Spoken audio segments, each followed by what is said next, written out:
Ladies and gentlemen, what's going on? Hope everybody's getting ready for their upcoming holiday season. Whatever you decide, not what you decide, whatever it is that you believe, whatever it is that you celebrate, I hope that you have a good one. Got a killer episode for you today, but first, let's talk about the brands that make this possible. This episode is brought to you by Athletic Greens. If you're like me, which hopefully you're not, do better than me. All right, it is not difficult to do better than I do. All right, I am a shit show most of the time, but I'm trying to blindly stumble and navigate my way through life. However, I digress. If you are like me, I oftentimes lose sight of the micro. I have a pretty good handle on the macro, and specifically right now, as I'm talking about and how this relates to Athletic Greens, I'm talking about my nutrition. I can generally eat pretty healthy, and that's really all that I focus on. I don't spend a lot of time focusing on the micro. Or I should say, I didn't used to spend a lot of time focusing on the micro until I started implementing the Athletic Greens into my daily routine. The best description I've ever heard of this is nutritional insurance. It is an all-in-one daily superfood powder. It's so simple, and it is the easiest and most delicious nutritional habit that you could add to your health routine today or whenever it shows up. And it's going to help you take ownership of your health. Let's talk about what's in it or what it is. One scoop of Athletic Greens contains 75 vitamins, minerals, and whole food-sourced ingredients, including a multivitamin, multi-mineral, probiotic, green superfood blend, and more that all work together to fill the nutritional gaps in your diet. Increase your energy and focus, aid with digestion, and supports a healthy immune system, all without the need to take multiple products. And for somebody who's been down that rabbit hole of a suite of things in front of me that I'm trying to mix and mash together, what a pain in the ass. And the fact that it wasn't convenient, those multiple things that I was trying to mix together, was probably the number one reason that my compliance was low.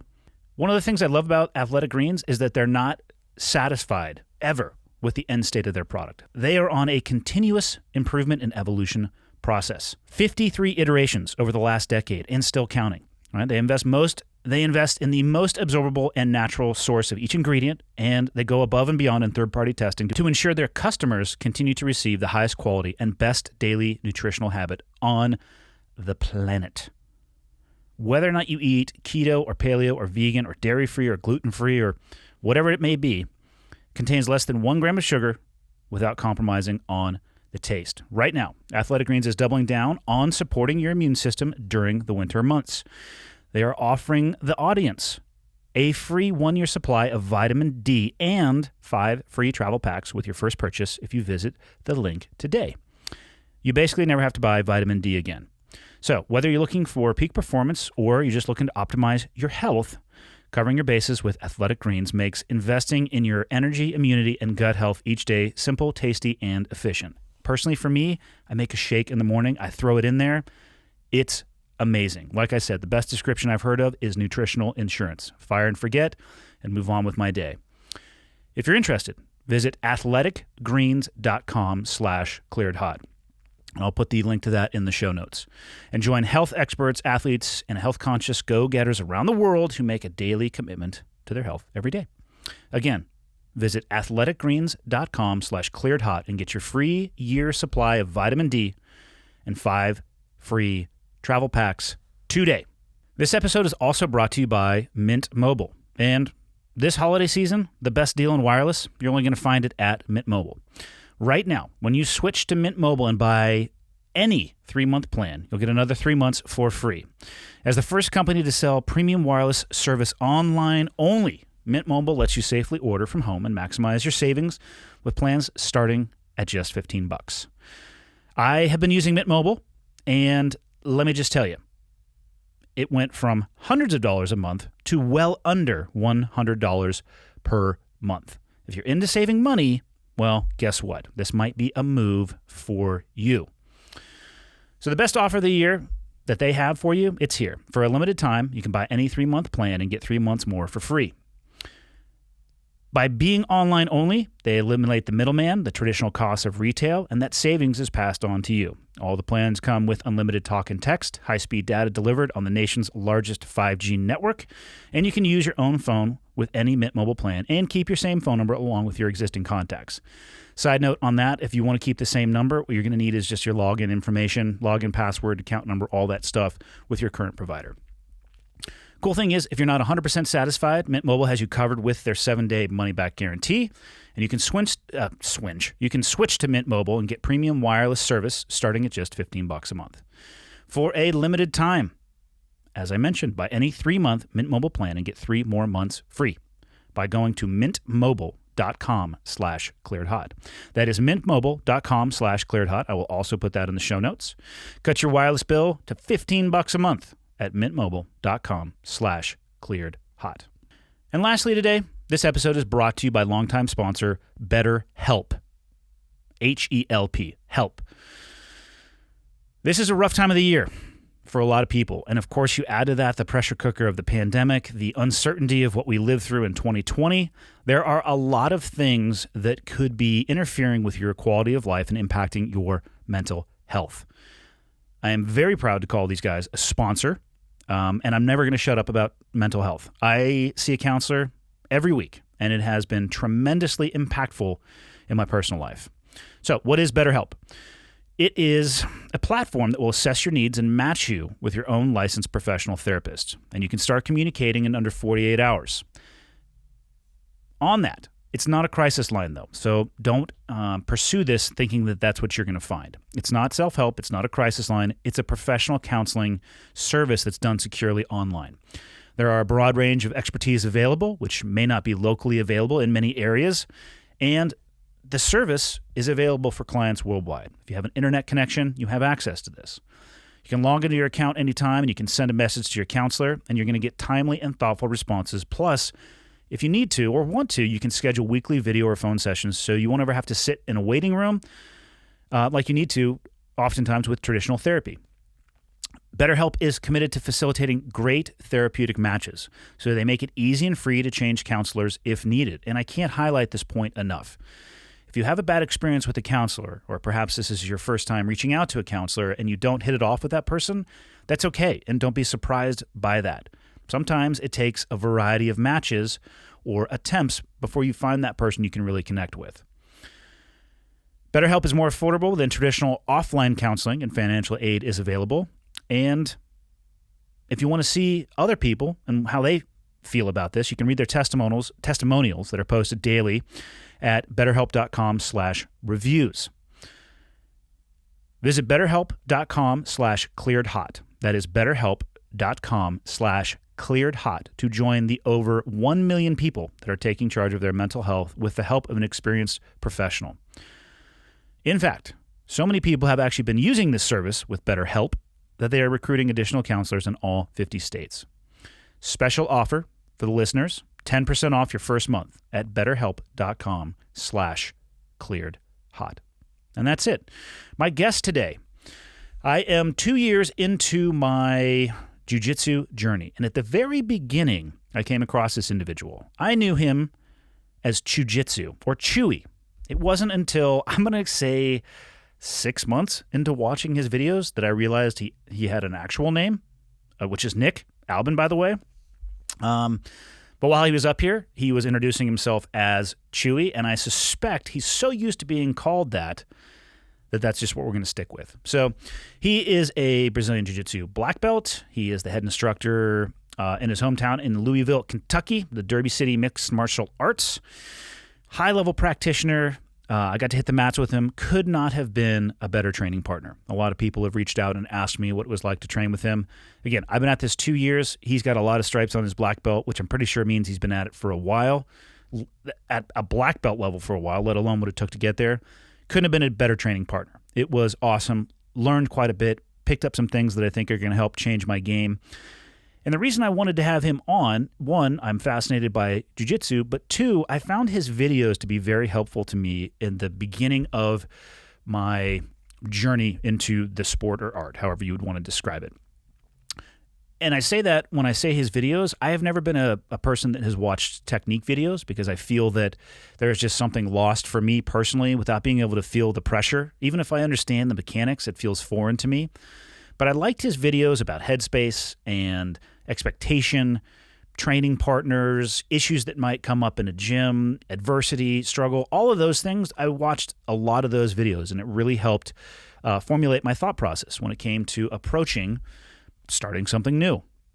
So I'm going to shut up now and let Chewy introduce himself and speak for himself. Episode number 159 with Chewy from Chewjitsu. Enjoy. Okay, got the red smoke. Gun run, north or south, west of the smoke, west of the smoke. Okay, copy, west of the smoke. I'm looking at danger close now. Come on with it, baby, give it to me, I need it. You're cleared hot. Copy, cleared hot. I basically Googled, what does Joe Rogan have in his studio? Mm-hmm. And then went for the more economical option. That's what I did. I remember when we were getting the microphones, because we were out of the Blue Yeti for a little bit, and then I was like, dude, let's do this. I'm like, look, just I'll pay for the money up front. I was like, or I'll put the money up front. Just what microphones did Joe Rogan have? Just get those. I was like, because those are good mics. And he's like, they're like $400 or $500. And I was like, yeah, whatever, just get them. Just it's what we need to do, because it sounds better than talking through a can. There's nothing worse than audio captured on like a cell phone. Oh yeah. There's podcast. I've listened to a few podcasts. Well, I'm not going to lie. I made it about 7 seconds into some podcasts that recorded in a vehicle that was being driven by the person recording the podcast doing like this, like, I'm like, yeah. Fuck right Can't off. do it. No. I got excited one time. There was a history podcast that I found when I was looking through iTunes, and they had a really interesting subject that I wanted to. That I was, that's going to be super cool. So I clicked into it, and then it was, like you said, there were two guys on there that had good audio, and then one of the guys that he sounded like he was talking through a can, like an echo. I was like, I can't listen to this anymore. Even if it's like super compelling, I'm out. Like I can't do it. Just can't. Yeah. I mean, it would be like watching. Like, if you were like, I remember as a kid, like you'd like flip through the channels and there'd be like the porn channel and fuzzy. Like, something's going on there. You're not going to watch it though because the picture's terrible. You mean you watch it for a little bit? I mean, I think there was something there, but no. If it's an audio based thing, it has to be good audio. Whatever. And if it's a video based thing, then it has to be visually. You have to be able to see it. And there's not a lot that goes into a podcast. I mean, I'm sure you could get a mic that goes like a headset. Mm-hmm. And then a hosting platform and some editing software. You can do it just straight off a Mac. Oh, yeah, there's some good mics for the phones and stuff now. I don't think you can beat this stuff though. No, because I literally this came off of what does Joe Rogan have for mics and did the same thing. Yeah, smart. Yeah, and then played with these. I like the boom lower because then you have the eye. There's nothing worse than the angle up and it's like where you're like right this. Yeah. You're trying to work your way around it. And it makes it terrible, like if you're trying to get the cameras. All right, we have to position it here because the arms coming in like that. It's trash. I go simple. Camera 1, straight down the middle. Yep. Camera 2, camera 3. I clap to sync it up because I was taught to do that, and then I just spit it into software, let it mesh everything up, edit it, and boom, done.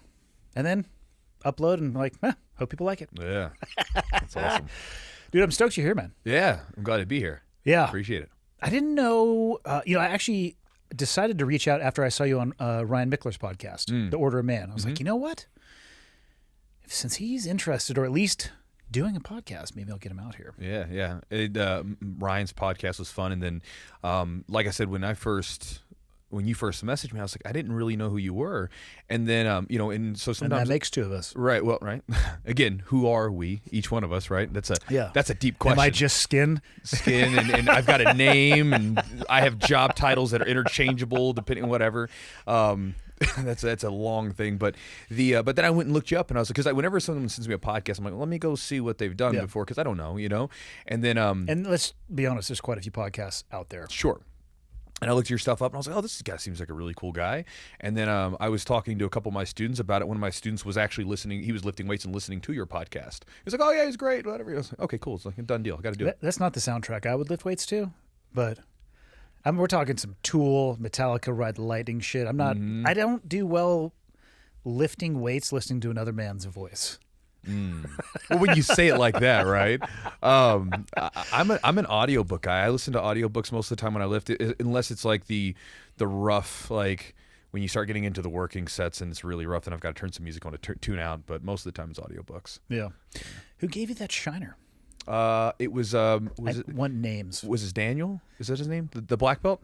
Daniel, Yes. you son of a bitch. So he's squirrely, right? So like I was like grappling with him and like I describe him as slippery. slippery. So yeah, exactly, right? So he's one of those little dudes that his hips are all over the place and stuff when you're trying to pass him, and I think his foot just kind of pistoned right in there and hit me a little bit. I know. I was looking at that. I was like, who did it? It was Dan. But I mean, this is Black belt on black belt violence. Yeah. Unbelievable.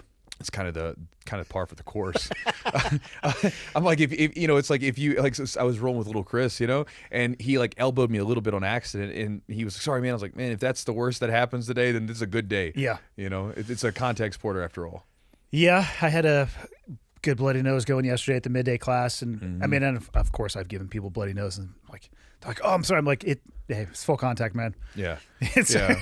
I mean, it's like if that's going to bother you, this probably isn't the martial art for you. And I was right there when your grip blasted out, and you accidentally hit me, so I know you had no malicious intent. So we're good. Yeah, I used to like it. I remember when I was a white belt, like, and whenever I'd get like a black eye or something, like, yes. I used to like it was a pride thing. I was like, I got beat up a little bit. I don't know why.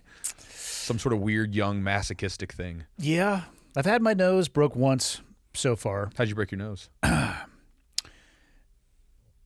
was the best to describe this? I was, I could have tapped. Let's be honest about this. Oh, this is from jiu-jitsu. This is from jiu-jitsu. I was rolling with a guy, fellow blue belt, and he grabbed my internal. He was on my left-hand side. Came across and grabbed my lapel.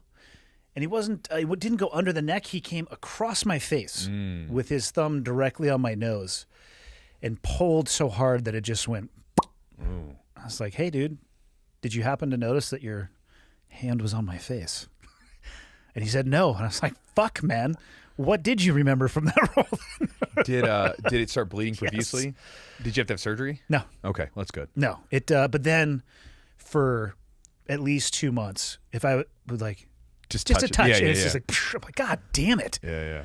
We had another black belt visiting Greg, who's from Seattle. He was the Seattle police officer who actually ended up getting let go. He made a social media video kind of talking to cops about, maybe take a look at enforcing some of the COVID regulations and restrictions. He ended up getting let go.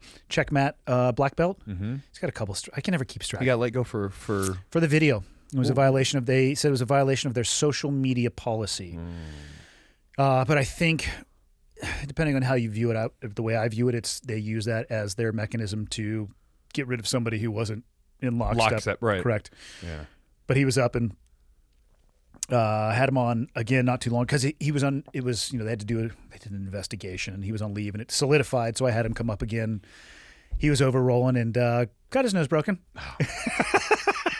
Was it like a straight break though? It was. He said he has had his nose broken so many times. He has a picture of him in surgery with like basically his face ripped back as they're in there. Oh wow! And he actually said after it broke, he's like, I can actually breathe much better right now. His sinuses are probably messed up too, because like if you get like a real bad like break into your sinuses, or they have to like pull. It was gnarly. Yeah. I looked at the picture. I was like, God damn, dude! Like hooks in there, ripping everything back.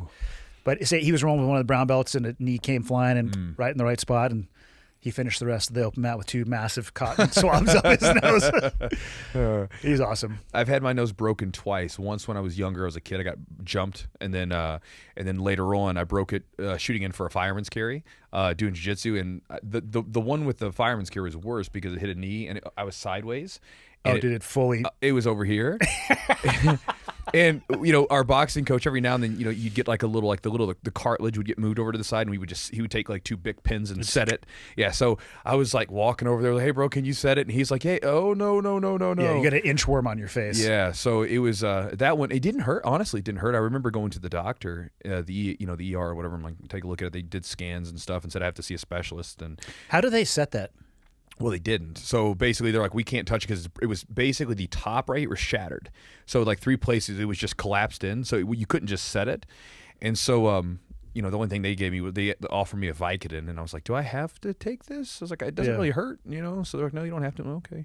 I remember the woman was like, I could hear her outside the curtain in the nurse's spot. She was like, he just didn't want it for some reason, like surprised or whatever.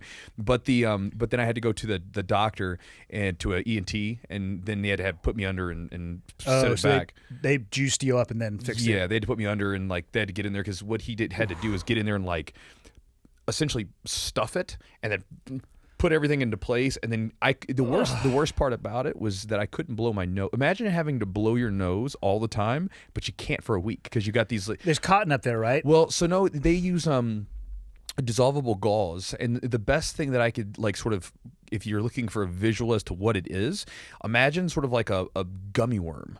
It's like this little gooey thing stuffed up under there, and there's a bunch of them, but it was terrible for a week. You can't blow your nose, so you're just like constantly cotton mouthed and like a mouth breather. Did they pull it out at the end? At the end, yeah. So then, at, like a week later, he came out and he was scraping it out, and I remember he looked at me. He said, "So, you still planning to do this stuff?" Like and to talk about jiu-jitsu, and I'm like, "Yeah, doc. It's kind of what I do for a living." And he looked at me and he just said, "Huh, just." Okay. And I remember my buddy was actually the one of my good friends actually was the one who like took me to to get dropped off for the surgery and stuff. So when the doctor was coming out and talking to him, surgery went fine, whatever, he'll be at in a little bit. And he was like, so does he have to do this anymore? Like, like he just could not wrap his head around, like, why would you why would you do something that's like, where there's risk, to your physical body? And it's like, because of the reward, the glory, obviously, I guess, of jiu-jitsu. I've likened it to, it's an itch I can't scratch. It's like I can't because I know some people like they don't understand. I'm like, I can't tell you why. It's just I started training, and from the moment, even from wrestling, when I was in high school wrestling, as soon as I was in wrestling, I was like, this is I went from a kid in high school where like I didn't like high school, didn't like it, I didn't feel like I belonged or whatever, to all of a sudden this is it. I love this stuff. And then from that, jiu-jitsu continued on it. And so it's just like an itch I can't quite scratch. So I can't explain it to someone why I want to do it, but I have to do it. I think you could explain like the mechanics, but how would you explain the connection and pressure? Like there's no way you could verbally express that to somebody.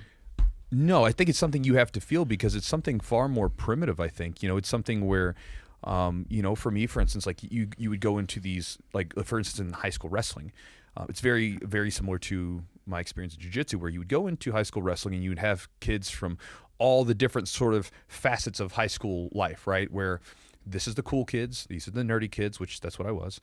And then there were like the other kids, and then, it didn't matter, right? We were all in the gym together. We were all suffering in there together. And so I remember, football didn't have this kind of same connection.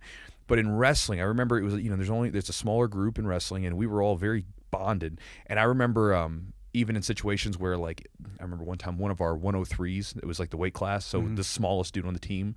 The rooster, whatever they call it. They would just, in high school wrestling, there's so many weight classes. They didn't really have names for them. It would be like just the weight class. So they'd put like he wrestled 103, I wrestled 189, and so they would just have the number. Then that would be the weight class. And when I remember we were sitting at the lunchroom table in high school or whatever, and some big kid's like 300 pounds is picking on him.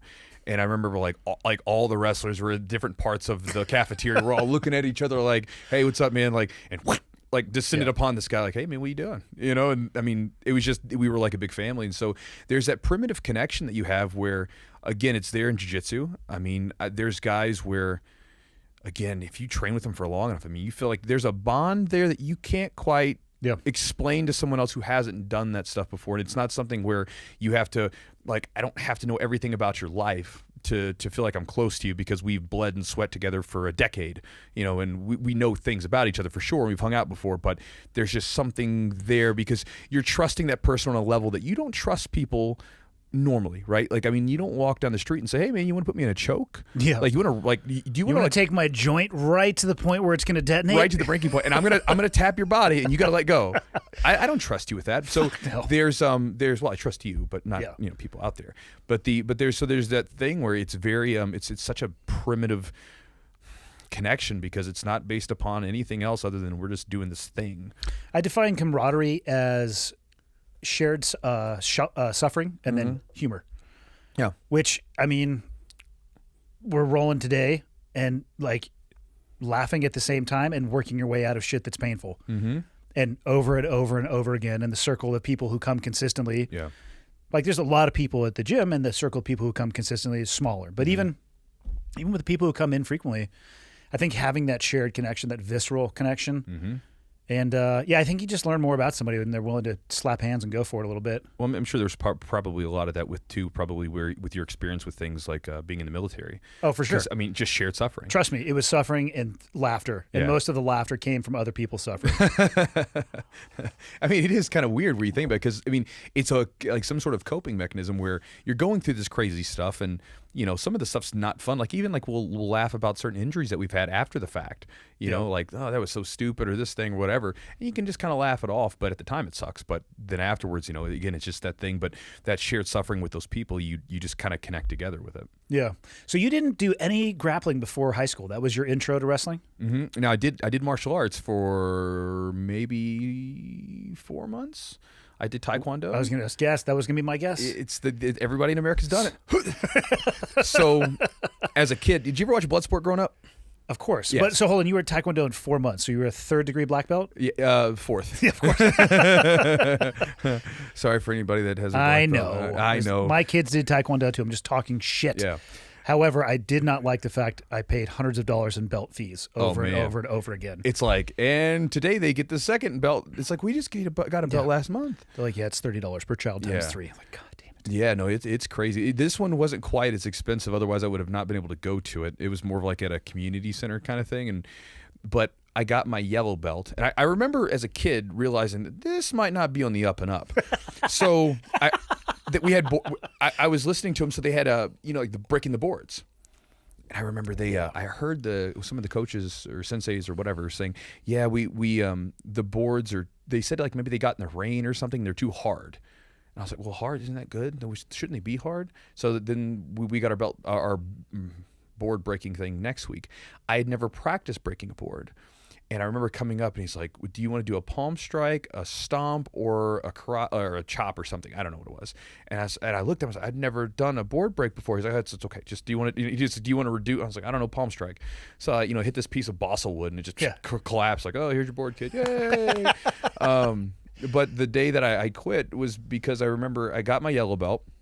Was super excited and got my little new belt and did the little tests and stuff. And then I remember going up I was waiting for my class the next day, and I went and I got there early enough that I saw that they had a sparring class going on, and I'm like looking inside and I'm like, oh my gosh, like that's so cool. I want to go spar. And so when the sensei got done, I was like, Sensei, when do I get to spar? He's like, when you get your blue belt. And, I'm 6 years old or something at the time. So that was probably a few more months off. But to me, it seemed like an eternity. Incredibly abstract. You're like, that will never happen. Yeah. So in my mind, I'm thinking, I'm never going to be able to get ready for the kumite if I can't spar. So I got bored and quit. Because that's why I was doing martial arts, because I watched Bloodsport growing up and I wanted to be a fighter. It's a hell of a movie. Yeah. It's a hell of a movie. Jean-Claude Van Damme in his prime. Oh my God, dude! It's. I watched that movie so many times on reruns. It was my favorite. I've got a. It still holds up to this day. Well, I mean, it depends on like. I enjoy it to this day. That's what I'm saying. Enjoyable, not as in like legitimacy, but it's an enjoyable movie too. It's enjoyable, but then like when you watch some of the scenes, like the foot like drapes, it looks like he's like towing him in the mouth. Some of the action scenes are terrible. I've got one of the viewers trains at a gym whose son is some. Very long here, but the son is the son of Bolo Young. Bolo Young was the big Asian guy who was the bad character, right? Yep. And I remember as a kid, I was like, his pecs. I was like, I want those. And so I remember I talked to my grandfather, and he was like, I was like, how do I get my chest like that? He's like, do push-ups. So I'd bang out push-ups and just look at him, and then I remember like lifting weights for like about a year, and I could like move my pec. I was like, oh, it moved. You're missing the steroid aspect of that. Well, that's just that true. man was not clean. He was not clean. Bless his heart. Maybe he's a movie star though. He just needs to look good. Didn't he pass? No, he's still alive. Bolo Young. He's still in good shape for an old guy. Yeah. But yeah, so I've got a JVD's past his prime. Yeah. Getting on tangents, drinking this coffee. I've got an autographed picture from him framed on my wall. A Bolo Young. Okay, I thought you were going to say JVD. No, if I did, that would be up there too. Yeah. So if for some reason, if anybody can get one of those, like, get a hold of me. Or an autographed picture of Steven Seagal, who's my least favorite human being on earth. Don't want that one. I hate that motherfucker. Do you know him? No, not at all. Okay. Never met him. I don't know much about him. He seems like a bit of a shyster. Yeah. There's he's a beta cuck. He's beta cuck actual, which means he is like the beta cuck. Okay. Yeah, I'm not a fan of him from some of the weird stuff he's done in like the fighting stuff. And then if you go search, like there's some old stuff from back in the 70s or 80s or whatever where he's like thought he was moving stuff with his chi, So in his movies, I wasn't a big fan of his movies because the chi movers trip me out. And I don't watch like the coach. I just spend all of my time watching the people in the background. Like who's more fucked up in that situation? The coach who knows that they can't move anything with their chi, or the willing participant. Oh, man. But at some point though, I wonder if like when all these like these charlatans of martial arts get together, especially like the higher up guys, right? Like these guys like Dillman and all these guys who like do the no touch knockout type stuff. And these Are people still doing that stuff? Oh yeah, bro. Stop it. Oh, bro, it's still big stuff. I mean, because if you want to believe, you'll believe, right? And so, I mean, I wonder if these people get together and go through the mechanisms by which you break down a person's like logical thinking. Like, how do you get this person who's probably a decent, normal person for the most part and break them down step by step to the point where they will believe? I mean, because the mind is a powerful thing. Yeah. And if you believe that this is happening, I mean, people can throw themselves into panic attacks, because they feel like something's wrong with their body, right? So it's true. You get this person to mentally believe that if they touch you a certain way in the spleen 6 or, appendix 7 or whatever the hell they call these things, that you're going to drop over and be in shock. And I mean, when they hook these people up to monitors, the people that are going through it, they're going through a real experience where their heart rate goes up, their eyes are dying. Oh yeah, I've never seen that. Yeah, but then if you get to someone who's not in that's not been conditioned, just rolls in there day one, they're probably just like, what? Well, there was a funny one that they did years ago where they went to like a gym. It was in Chicago. And they went to the gym and they saw that it was on the news. They had these students that were under the the no touch knockout chi guys, and he's doing all this stuff. And these EMTs had him hooked up, and they said that their bodies were going into a form of shock based upon all the normal metrics that they measure with their heart rate, dilation, clammy. All pupils are doing whatever. And then so they went to a jiu-jitsu gym afterwards and had him do these same techniques. And I remember they had Stefan. Yeah, it wasn't working, And I remember they had who eventually became like a big UFC fighter, Stephan Bonner, right? He was the one that fought with Forrest Griffin to like sort of kickstart the UFC and sort of put it in the mainstream. They're he's banging him over the head, and he's like, yeah, I get hit in the head a lot. Doesn't do it for me because they're not indoctrinated. Yeah, and so they. That's a good word for it. I mean, that's what it is. That is what it is. I mean, we all get indoctrinated into some sort of thing, right, in society, but you're like, is it serving you? And you're like, the fact that you believe in something that will not work on 99.999% of the population probably isn't going to be useful. I mean, because even in jiu-jitsu, we get indoctrinated into a culture. For sure. But you can at least say, well, when people come in off the street, I can use the stuff that I've been indoctrinated, and they can't stop it. So that's kind of a neat thing. And it does have you have some at least examples in real-world application where you can actually see people using jiu-jitsu effectively in a fight and be like, oh, look, it works.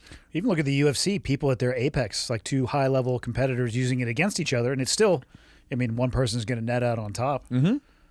I have much more appreciation for the UFC now. So I've been at this for like... Since you started training? Since I started training, because I would just sit there and be like, this is some boring shit. Yeah. Like, just stand up, dude. Why don't you just get out of that? Why did you tap? There's nothing even happening. What did you tap for? And now I'm like, oh, okay. Now you feel it. Well, now I can see some of the, I have a limited arsenal of options. I'm like, oh, that's what that guy was doing. That's why that guy was doing it. Yeah. One thing I had no appreciation for was... the grappling up against the cage and the underhooks and just turning, because you're just like, get off the cage, let them punch each other. Like, you can hear people scream when they used to have crowds. They're just like, boo. And now, like yesterday, when we like, wrestling sucks. Wrestling sucks. Yeah, go do that for 5 minutes for these people who say it's like they're booing. You're done. Cooked. Yeah, you're so fried. Have you ever been to like a low level amateur fight? I've been to only the Wimp to Warrior fights that Travis was talking about. Okay. And I don't know I don't know what they would be low level. I mean, they have had 100 training sessions before they go into it. Well, so my thing is when I say like, and I just say it could be just amateur. You're talking about like at a bar with the sawdust floor? Close to, yeah. Okay. So I mean, like, you know, and even decent level, like even some of these amateur fights where they do a decent production value and it's in a good place or whatever, has a cage and all that stuff. But if you go to some of those, like, you know, for instance, you'll have like, it'll be like half and half. Sometimes you'll have half people are like good fighters, and then half of the people are guys that just kind of train a little bit or something. And you know, the crowd that comes in a lot of times, I mean, it's just get up, like they just want to see people with their wrists tied together with a knife in the other hand and just go. Yeah, or just like you have to stand there and hold one hand and just bang it out. That's what people want. Oh man, it's terrible. And even watching, I remember when I was younger and I was in college and like I still don't have a TV, but we didn't have a TV or any means to like watch the fights. We would go to like Hooters or something and watch the fights, and that was just awful, you know, because you're looking, you know, you'd see every person is an expert, yeah, you know, and I'm like, none of you guys actually train. The 400-pounder who's like giving fight advice to the TV. Yeah, that guy, or the one that we used to see. We actually saw this guy a couple times. We used to call him Tap Out Shirt Guy. So there was this big, like, juiced up guy. I mean, he was probably about 265. He was jacked to the gills, right? Which hey, I admire. I'm glad you're big, you know. But he was talking to people, and I remember it was when Rich Franklin was fighting Anderson Silva, and Anderson Silva just, I mean, at that time he was on his come up, and he was unstoppable, and there was, you know, and Rich Franklin was amazing at the time too, but just didn't work out for him, and the guy was kind of telling, well, this is what he should have done, you know, and it just, you know, at the time I was still fighting MMA, you know, and I was like, God, I want to go up and just give him a little hit, just something, just a touch. Let's just see what you would do. Yeah, you know? He wouldn't do shit. No. We know the answer to that. I know. And that's why I left him alone. Yeah. Got to leave him alone. Because, I mean, you can't just, if you've got that skill, you can't just go around frivolously with it and beat people up. I agree. I think, well, that brings up an interesting question. Have you ever had to stop training people because you see them going the wrong direction with it? Weaponizing a predator would be another way to describe that, I guess. I've never had a situation where I've had someone. Oh, I'll take this back. We started doing this a while ago where we don't do we don't do like as thorough a background check as maybe we could, but it's you can check everyone with a sexual crime that for free. You can just put their name in, right? And I really don't care if someone has like a drug charge from 10 years ago. It's like, look, you know, stuff happens, because some of my students that come in are ex-felons and like they work for me now and they're amazing because someone gave them a chance. Yep. Right. But like we have like started looking through, and like because we had one guy that we found out was a sexual predator, and you can look, it'll tell you the age of the person. Yeah, the you know, victim. Yeah, it wasn't like you know, wasn't an 18-year-old with a 17-year-old. It wasn't that where like their parents got mad at you or something. It's like this, it's like 10, 9. Like, no, you got to go, bro. I'm not going to teach you jiu-jitsu. And I've had people where, for instance, this is my philosophy, and this may not jive with everybody else, but I genuinely like, for me, because I think you agree with this, a lot of times people get hung up on titles and stuff like that, and when a student comes in, they might look to a black belt, and I hate when people say this, martial arts make you a better person. No, they don't. They could if you want to be one. Yeah. But they don't, just not by and large, because there are terrible black belts out there, terrible human beings. Yeah. And so a martial artist that's a black belt in any martial art, that's jiu-jitsu or otherwise, doesn't make them a good person. It means they did something, right? Like they did this thing for a long enough time. Now there are lessons where you could learn from it and try to improve as a person, right? And I want that part to be part of the training, because I genuinely want to like make a positive impact. I'm not just worried about training a bunch of like killers who win competitions. I would like you to leave from here and be like, feel like you got something from it, both, you know, physically, but also like spiritually, mentally, whatever, right? And I don't mean like spiritually in the, like, I'm not running a religion, but like your own sort of path that you're following in life. And so like, for instance, I've had young guys come in who to me were being very aggressive to the point where to their training partners, bullyish to their training partners. And they were disrespectful to certain people when I wasn't around. You know, and so when I see those things, I do what I can to check it as early as possible. But then at a certain point, I'm like, later, like, I'm done. Like, I'm not going to have you in the gym because you're not worried about the growth of everyone else around you, which then makes you better anyway. all you're worried about is this like sort of ego chasing thing where you're trying to be cool and, like I said, like bully people around so I guess you can walk out of here and feel cool, or disrespectful to people, which I don't understand why you would do that anyway. But so it's like I've had those situations, but I haven't had anything where, other than, like I said, that one time with the sexual crime that the guy had. So that was a predatory thing where he got rid of him, but nothing otherwise. Can't think. I find that most bullies are actually between the ears pretty soft. Oh, sure. And jiu-jitsu is not for the soft at heart or between the ears. I mean, the first 6 months is largely mount bottom, cross sides bottom, fill in the blank bottom, getting smashed. Yeah. So I've heard people talk about jiu-jitsu like it's magic, and it's not. And I think you would agree. It's an amazing tool, and it could feel like magic if you encounter somebody who has never trained and is also probably drunk. Yeah, it's going to feel like magic. Yeah. But it's just a tool, and just like a black belt, you could use it for good or evil. I do worry, not a lot, but I think about it, like the people who are, just malicious in nature. You're weaponizing their ability to bully as well, too. Yeah. But I do think it is self-correcting, and just in how difficult it is. It corrects usually, right? Sometimes, though, you have this weird thing, and to touch on your idea of magic, it's only magic because people don't see all the work that went into the beginning, right? They look at a musician play, some crazy thing, and they're like, oh my God, the guy's just got it. Like, well, you didn't see the 15 years that he spent to get there. It's not a secret.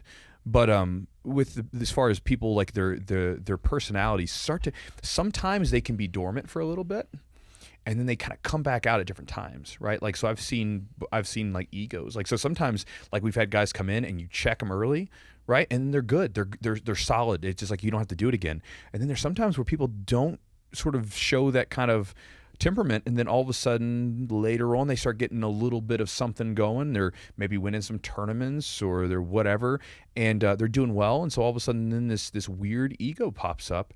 And again, it's still masking a fragility that lies there beyond the surface. But again, you're like, why did it just come up now and not before?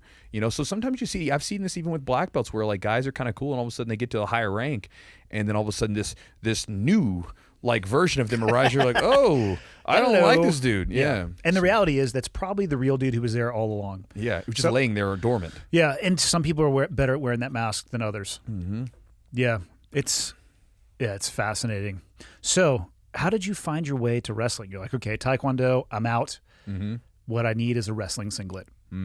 So I feel like that probably wasn't the thought process at that age, but the wrestling singlet. I feel like there would be more high school wrestling, in which I think they're doing now with the shorts and the rash guards. There would be 20x the high school wrestling if you didn't put insecure young men and women in that fucking singlet. Oh man, I remember the very first competition. First off, I didn't really hate the singlet, but at the same time I was a chubby kid. But I remember the first tournament, or the first tournament that I ever was at as a wrestling tournament. I was one of the scorekeepers because I wasn't wrestling yet for the team. I was just one of the new guys, and so I was one of the scorekeepers. And I remember the first match. This guy goes and wrestles, gets up, and he's got a boner. And so he comes up, and like he's tall enough that he's like knocking. Not a lot of fabric to hide that. Not at all. And he's tall enough so that as he walks up to this table, he's like knocking stuff off with it. And and I remember my fear being like, if my first match got, I don't want that to happen. I was like, I don't know why that would happen, but I don't want that to happen. That was like part of the fear going in. That's like the Anchorman scene. Like, sir, you have a massive erection. It's like, no, I don't. Oh, we got a situation. Oh man, yeah. It just happens sometimes. I think for some people, but you going to it, like what got me there was, it's weird. So sometimes you look back and you figure, oh, that's what got me there. At the time, I didn't know. I was searching for something and I didn't really realize it. So to kind of, you got to go back a little bit. So when I was in 7th grade, I was jumped. I didn't grow up in a great neighborhood. Where'd you grow up? Louisville, Kentucky. But I just didn't grow up in a good neighborhood. We were kind of in the rougher end of town. Not the roughest end of town, but it was rough, and my mom, like, she was a single mom of like 3 kids. We I think at this point we had just moved out of our 1-bedroom apartment, and we moved into a home where she was like, she had Section 8 going or whatever, and so we was like, all right, we've got a house. So walking home from school, and I remember I was walking, and all of a sudden I look behind me, and there's a couple guys behind me. I look, like, I got some weird sense. Right now we would say, like, you get that feeling in your gut, right? But spider sense is tingling.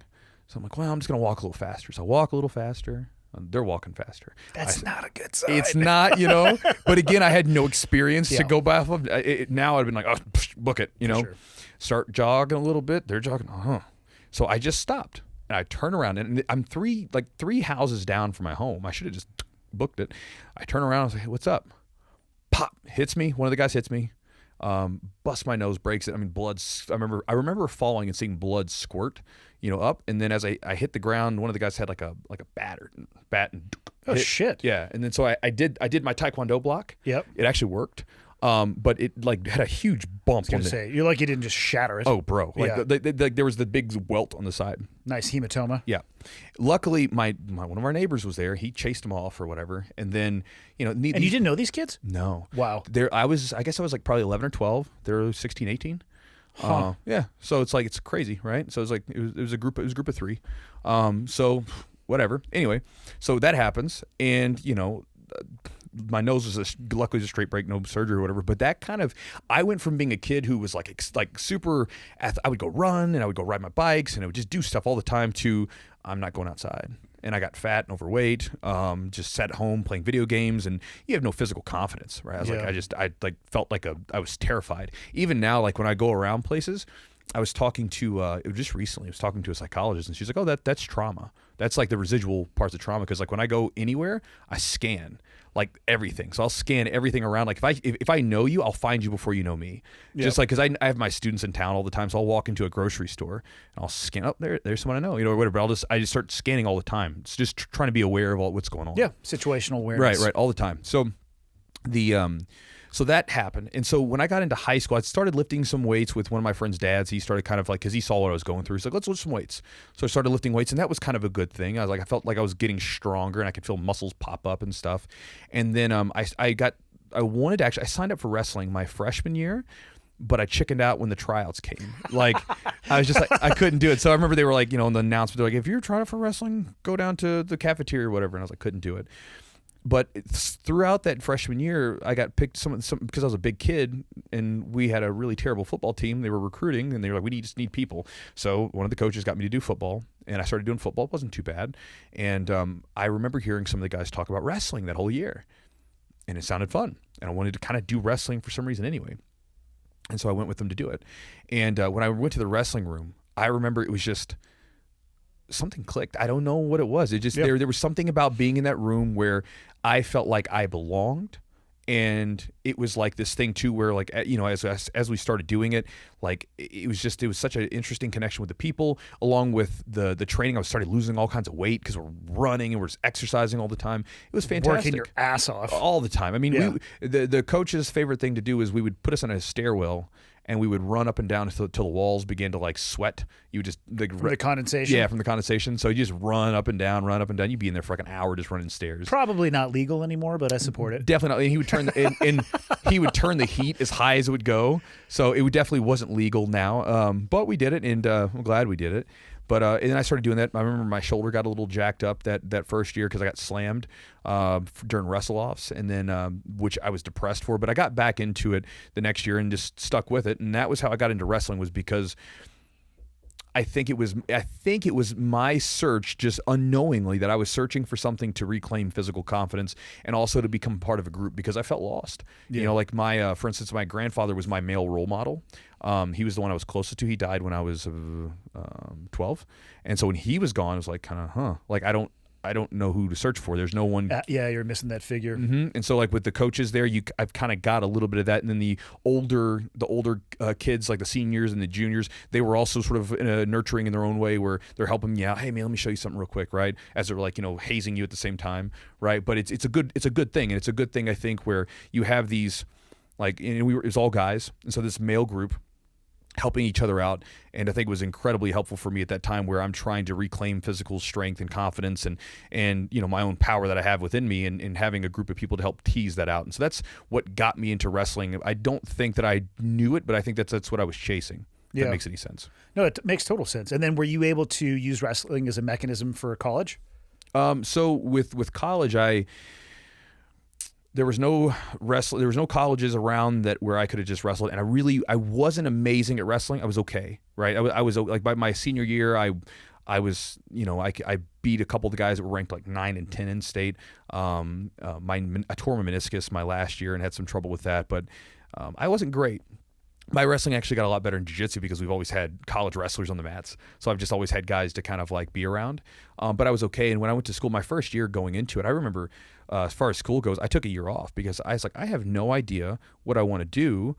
I want to do like wrestling and jiu-jitsu, and I thought I wanted to do jiu-jitsu at this time. Did you know? So when did you get introduced to jiu-jitsu? My senior year of high school. Okay. So I was wanting to train, like me and my buddies, we started watching fighting. So I thought I wanted to be an MMA fighter.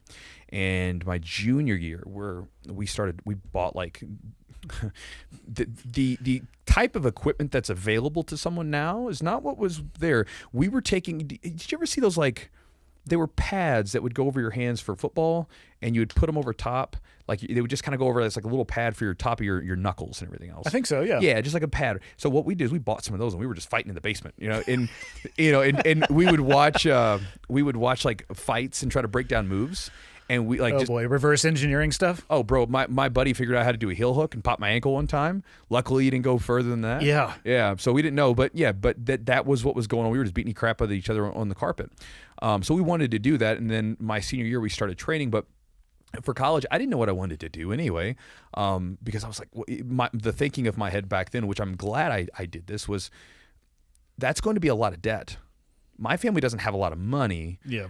And so if I go into this and I don't know what I'm going to do, that seems like a bad idea. Yeah. Right. So I'm like, I'll just wait a little bit. I ended up getting an associate's degree anyway. And then it's like when I was getting ready to transfer over to the regular university for a 4-year degree, I was like, I don't want to do this. I know that everybody tells me I should be doing this, but I don't want to do it, and I don't really know what I want to do anyway. Like, it sounds terrible to even think that in society, because you're told if you don't go to school, then you're an idiot and there's no future for you. Yeah, but what if you go to school and you're $100K in debt and you don't want to do what you went to school for? I mean, which one of those is Or there's better? not even a real job for you, right? So you go to school for like, they have these degrees where it's like, you could have just read some books on that subject and just been cool with like, some of the humanities degrees. It's like, I like the fact that you're into it, but with the college system, the way that it is, the machine, where it's like basically creating indentured servants, it's like, I mean, bro, it legitimately is. That the lending for education is predatory. Oh, I was bro, going to say the same thing. What is it? So if you had gone to college and wrestled at a 4-year school, what does it look like after that for a wrestler? Like, you come to the end of your educational system, because I mean, I'm assuming people can get full rides for wrestling if they're at there. Some, yeah. But what's after that? I mean, is there the Olympics? I mean, if you're really good, maybe the Olympics. But what's after that? I mean, you coach? What do you do? There's some, I mean, and I wouldn't be the best person to ask. I knew some friends that were doing, that would be a part of some different clubs, or that would teach wrestling. There's a guy in my town who, he was a great high school wrestler, good college wrestler. He came back, and he runs a wrestling club for kids. And basically it's independent from high schools and stuff like that, but they can go there during the off season and wrestle all year long. And he runs that kind of thing, almost like a jiu-jitsu gym, but for wrestling, right? Where they you essentially teach. You can teach, or you would fight back in the day. I mean, because to me that was where you saw the wrestlers coming into the UFC and stuff, because they wanted to make a couple bucks doing something. You have this skill that you've developed, right? And in the early days, when it'd be wrestler versus taekwondo or fill in the blank, oh, daddy. I mean, if you got when you look back at some of those old UFCs where you'd get these giant tanks of men like Mark Kerr and Mark Coleman, these guys that were just 255 plus, ripped to the gills, and they were also D1 wrestlers or even like Olympic alternates. You couldn't stay on your feet. Yeah. And, back in the early UFCs, they had headbutts. Headbutts were groin legal. strikes. Everything was there. So you're getting headbutted and you're getting elbowed. Dude, it was just brutal. Yeah, if you didn't have a ground game to match that, can you imagine if you were a full stand-up martial artist, get in the cage with grappler that... Well, and even like some of the early grapplers, like some of the old jiu-jitsu guys, because if you look at the old UFCs, it kind of did this thing where jiu-jitsu was on top first, and then wrestling came in afterwards. And like some of these like high level wrestlers were just beating the brakes off these jiu-jitsu guys, because they would like hold guard, and all of a sudden boom, boom, boom, their headbutt, and they haven't really dealt with someone with that kind of physicality. Plus the size difference sometimes, was massive. And then you had the strikers who learned how to do jiu-jitsu, and they would get back up to their feet, and you just see these sort of iterations of the mixed martial arts thing sort of melding together. Yeah. I'm glad I spent that time just observing instead of participating. So what was obviously you did the reverse engineering of jiu-jitsu, it sounds like, to begin with. Your friend sounds amazing. Just started with a heel hook. That's excellent. Yeah. What would be the move I would start with? My ankle hurt for a week, and I remember going to like jiu-jitsu, and for a while I remember I had to deal with this sort of unconscious fear of leg locks. And I didn't really think about why. And I was like, oh, one of my very first experiences was getting my ankle popped in a heel hook, and I didn't realize it. And so it's like, but yeah, so it we had some fun. We really had no clue what we were doing. I remember we were doing do you know what a can opener is? Yeah, I've been on the inside of one of those. All right, so we should describe it though for people who don't know. All right, so a can opener is done basically for anyone that to give you a visual. If someone's lying on their back and you're on your knees and their legs are wrapped around you in what we call the guard. Right? So the can opener would be that you take both of your hands, if you're on top, you go in and you cup the back of the person's neck and you begin to bring their chin to their chest and try to essentially bring their forehead to your stomach. And it puts a massive crank on your cervical spine. And you're going to probably have flat tires in the parking lot. Yeah, because they're not going to dick move. You're getting your tires slashed. Well, I didn't know how to. We were trying to figure that move out, and I remember watching one of the guys finish it in a fight. And I was like, "What is he doing?" And I remember thinking he was squeezing the head or something. So I remember, I was squeezing my buddy's head. I was like, "Is this working?" He's like, "No, I don't think so." And then I figured out how to just pull or whatever. So my very first, when I figured that out, I was like, "This is awesome." So I remember my very first jiu-jitsu class. I come in, neck cranking everybody, and they armbarred me. Yeah, that's take your neck crank and raise you an armbar. Mm-hmm. Maybe hold on to it just a touch. Yeah. Make those arms a little bit sore going underneath. Yeah. So what year was it you found jiu-jitsu? Is this when I started training or when I started like watching it and stuff? Training, when you transitioned from wrestling to jiu-jitsu. So when I really actually started training, my very first class was in May of 2003. Okay. And how many years of wrestling did you have under your belt at that point? 3. Okay. Mm-hmm. Yeah, I thought you were like a high-level D1 wrestler. No. You move like it, you son of a bitch. No, I wish. Golly, like there's a young kid who comes in, he's a two-time N.A.G.A, which is kind of like a step down, but it's still, guys are still tough shit. But two-time N.A.G.A heavyweight champ. And he comes in and trains with us sometimes. There's some videos of me rolling with this guy. He's so quick and fast and big. They should have to wear a sign around their neck. Bro. Like warning, extremely good wrestler. Warning, extremely good wrestler / I'm a physical specimen. Yeah. Right? Like there's humans like me that exist. You're not one of them. And I can teleport from where you think I was going to be to where I am now. Oh man, like that's the scary thing when you get a hold of someone, and this is his situation where he's like, 230, 240, and he's so quick. He's so fast on the shot. I mean, like he moves like, someone that's like 140 pounds. Yeah, it's terrifying. Mm-hmm. I mean, there's a jiu-jitsu guy that I had at my gym named Muhammad Ali, he was a world champion. Is that his actual name? His real name is Muhammad Ali. Awesome. Yeah. It's spelled a little differently, but Muhammad Ali. Yep. Friggin' incredibly nice dude. But again, a physical freak. He's like 245 pounds. He's got ankles the size of my friggin' forearms, and he can do the splits and stuff. And I remember getting him into like certain positions, like, all right, I got you now. And I'm gonna like come up, and he would just do the splits. I'm like, you're 240, 250. You're jacked to the gills. You shouldn't be able to do these things. And then it's like, oh yeah, there's physical specimens like you. I'm not one of them. I remember the first time I slapped hands with a wrestler, and I was able to do a scissor sweep. And then somehow they were just back in their original position. Oh, yeah, they got springs on them. That's what I'm saying. I was like, sweep. Oh, I'm going to do something. But how did you get back to the exact same position we just started in? Yeah. Well, for you, so like wrestlers, and that's something that takes a while, depending on how long they wrestled. They've got springs on their back. So, obviously, we're not real springs, but we're talking about. It seems like it. Like instantaneous touching your back off. It's their hips. If you ever watch them, if you ever watch, their hips turn over really fast. But that's because in wrestling, if you hit your back, that's the worst position possible. I'm sure it's probably like, for instance, when if you show someone, like if you show some person with a gun who doesn't know how to handle it, as someone who's dealt with weapons for like a long time, you'll just instantly cringe or whatever. You'll instantly like when they put their finger on the trigger and turn around and ask a question. Hey, what's up? Yeah. Whoa. But even like more subtle things sometimes, or even like when you look at like with like for instance, one of my business partners. He was a military guy. He was a ranger and all this stuff. And I remember we had a guy come in one time who had all this like he came in his stuff and regalia. Well, this guy he was an incredible guy. He called it just like he would make fun of fruit salad, and he had other names for the patches and stuff. Oh, I know exactly what you're talking about. Flare pieces. Yeah, but he came in one time, and he's one of the coolest guys I've ever met in my life. But he came in, and like Joe, who normally he's just like, oh hey, you're in the military, hey, and they'll start talking acronyms and stuff. He like stands up in attention. He's like, how are you, sir? You know, I'm like, what is so special about this guy? And he's like, you see that tab right there? You know, I'm like, oh, okay. So there's these subtle things, but with that, like they're wired into you guys so much where it's like it's intuitive.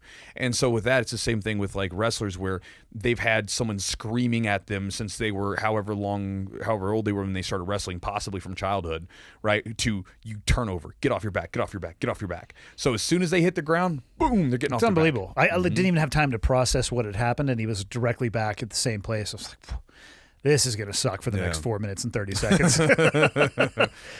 So did you find a school where you were for your jiu-jitsu journey? So depending on what you think of as school. So this is 2003 in Kentucky. So, jiu-jitsu is firmly established in like the coasts and some of like the nicer warm areas. But as far as being in the Midwest and in like in the central and southern central, it really wasn't like a ton of established jiu-jitsu gyms. But I was searching online for a jiu-jitsu gym, which was really difficult back then because Google and things like that, it was not the machine that's prime now where it'll just direct you exactly where you want to look to. And so, but I found this website, and on the back page of that website, I found this dude who was teaching out of a Powerhouse gym. So, so for people listening, think of your normal weightlifting gym, whatever you got in your Rack and town. Stack, the Iron Palace. Love it. Those are my two favorite places. Like when I was coming here to see you, I located where we were going to train, obviously, and then where I was going to lift weights. Which you found a place that had been open for like 3 months. So it's perfect. It's a brand new gym. Has like the new gym smell and everything. But the way you'd walk in, and you had like the normal area, and then there was a variety room where basically it was probably 40 by 30 feet or something, and you would just go in there and we would lay down mats, puzzled mats that were missing puzzle pieces. You break your toes all the time, and we would roll on those. And then sometimes we would get kicked out of that room, and we would go out to the main floor, and we would be out on that main floor putting the puzzle pieces down, and we'd be rolling in front of like the soccer moms on the treadmills, and like probably just with looks of horror on their face. Looks of horror / maybe more of like, what are you doing? Like, and why? Just complete like, what is going on? Just some strange thing. And so that was like, that's where I trained for the first couple of years. My training was in that Powerhouse gym, and that's where under a purple belt. I can't even imagine teaching as a purple belt. It was normal back then. I mean, I just look at how little I know now. Mm-hmm. And how little I'm still going to know as a purple belt. I personally wouldn't feel comfortable standing up and giving the instruction.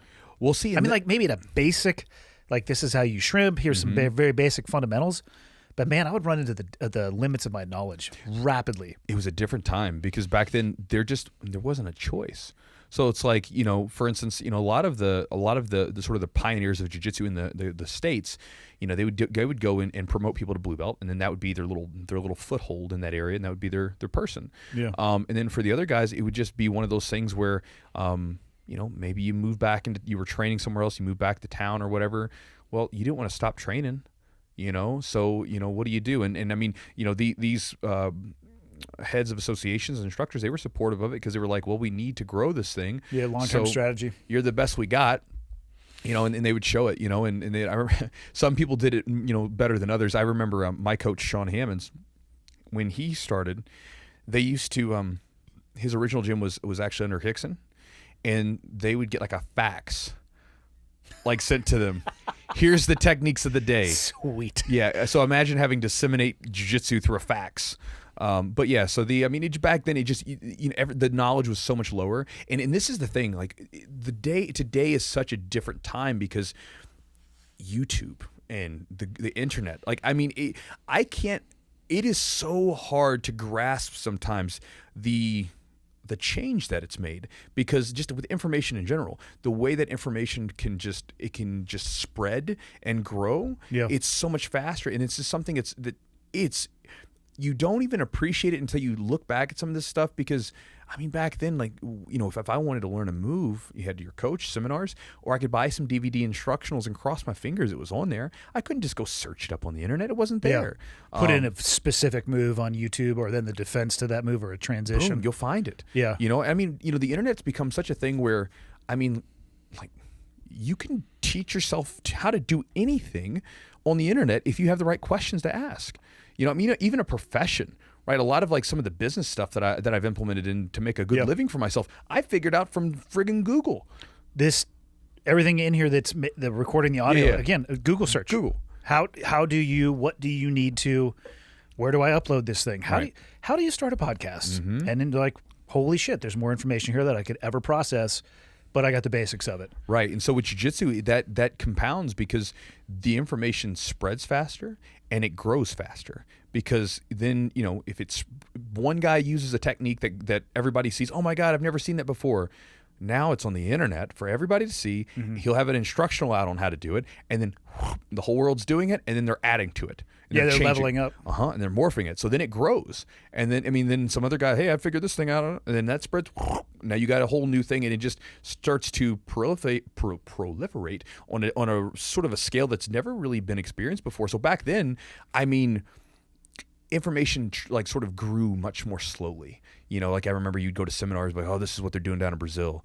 Let me show you half guard. Like, oh, half guard, right?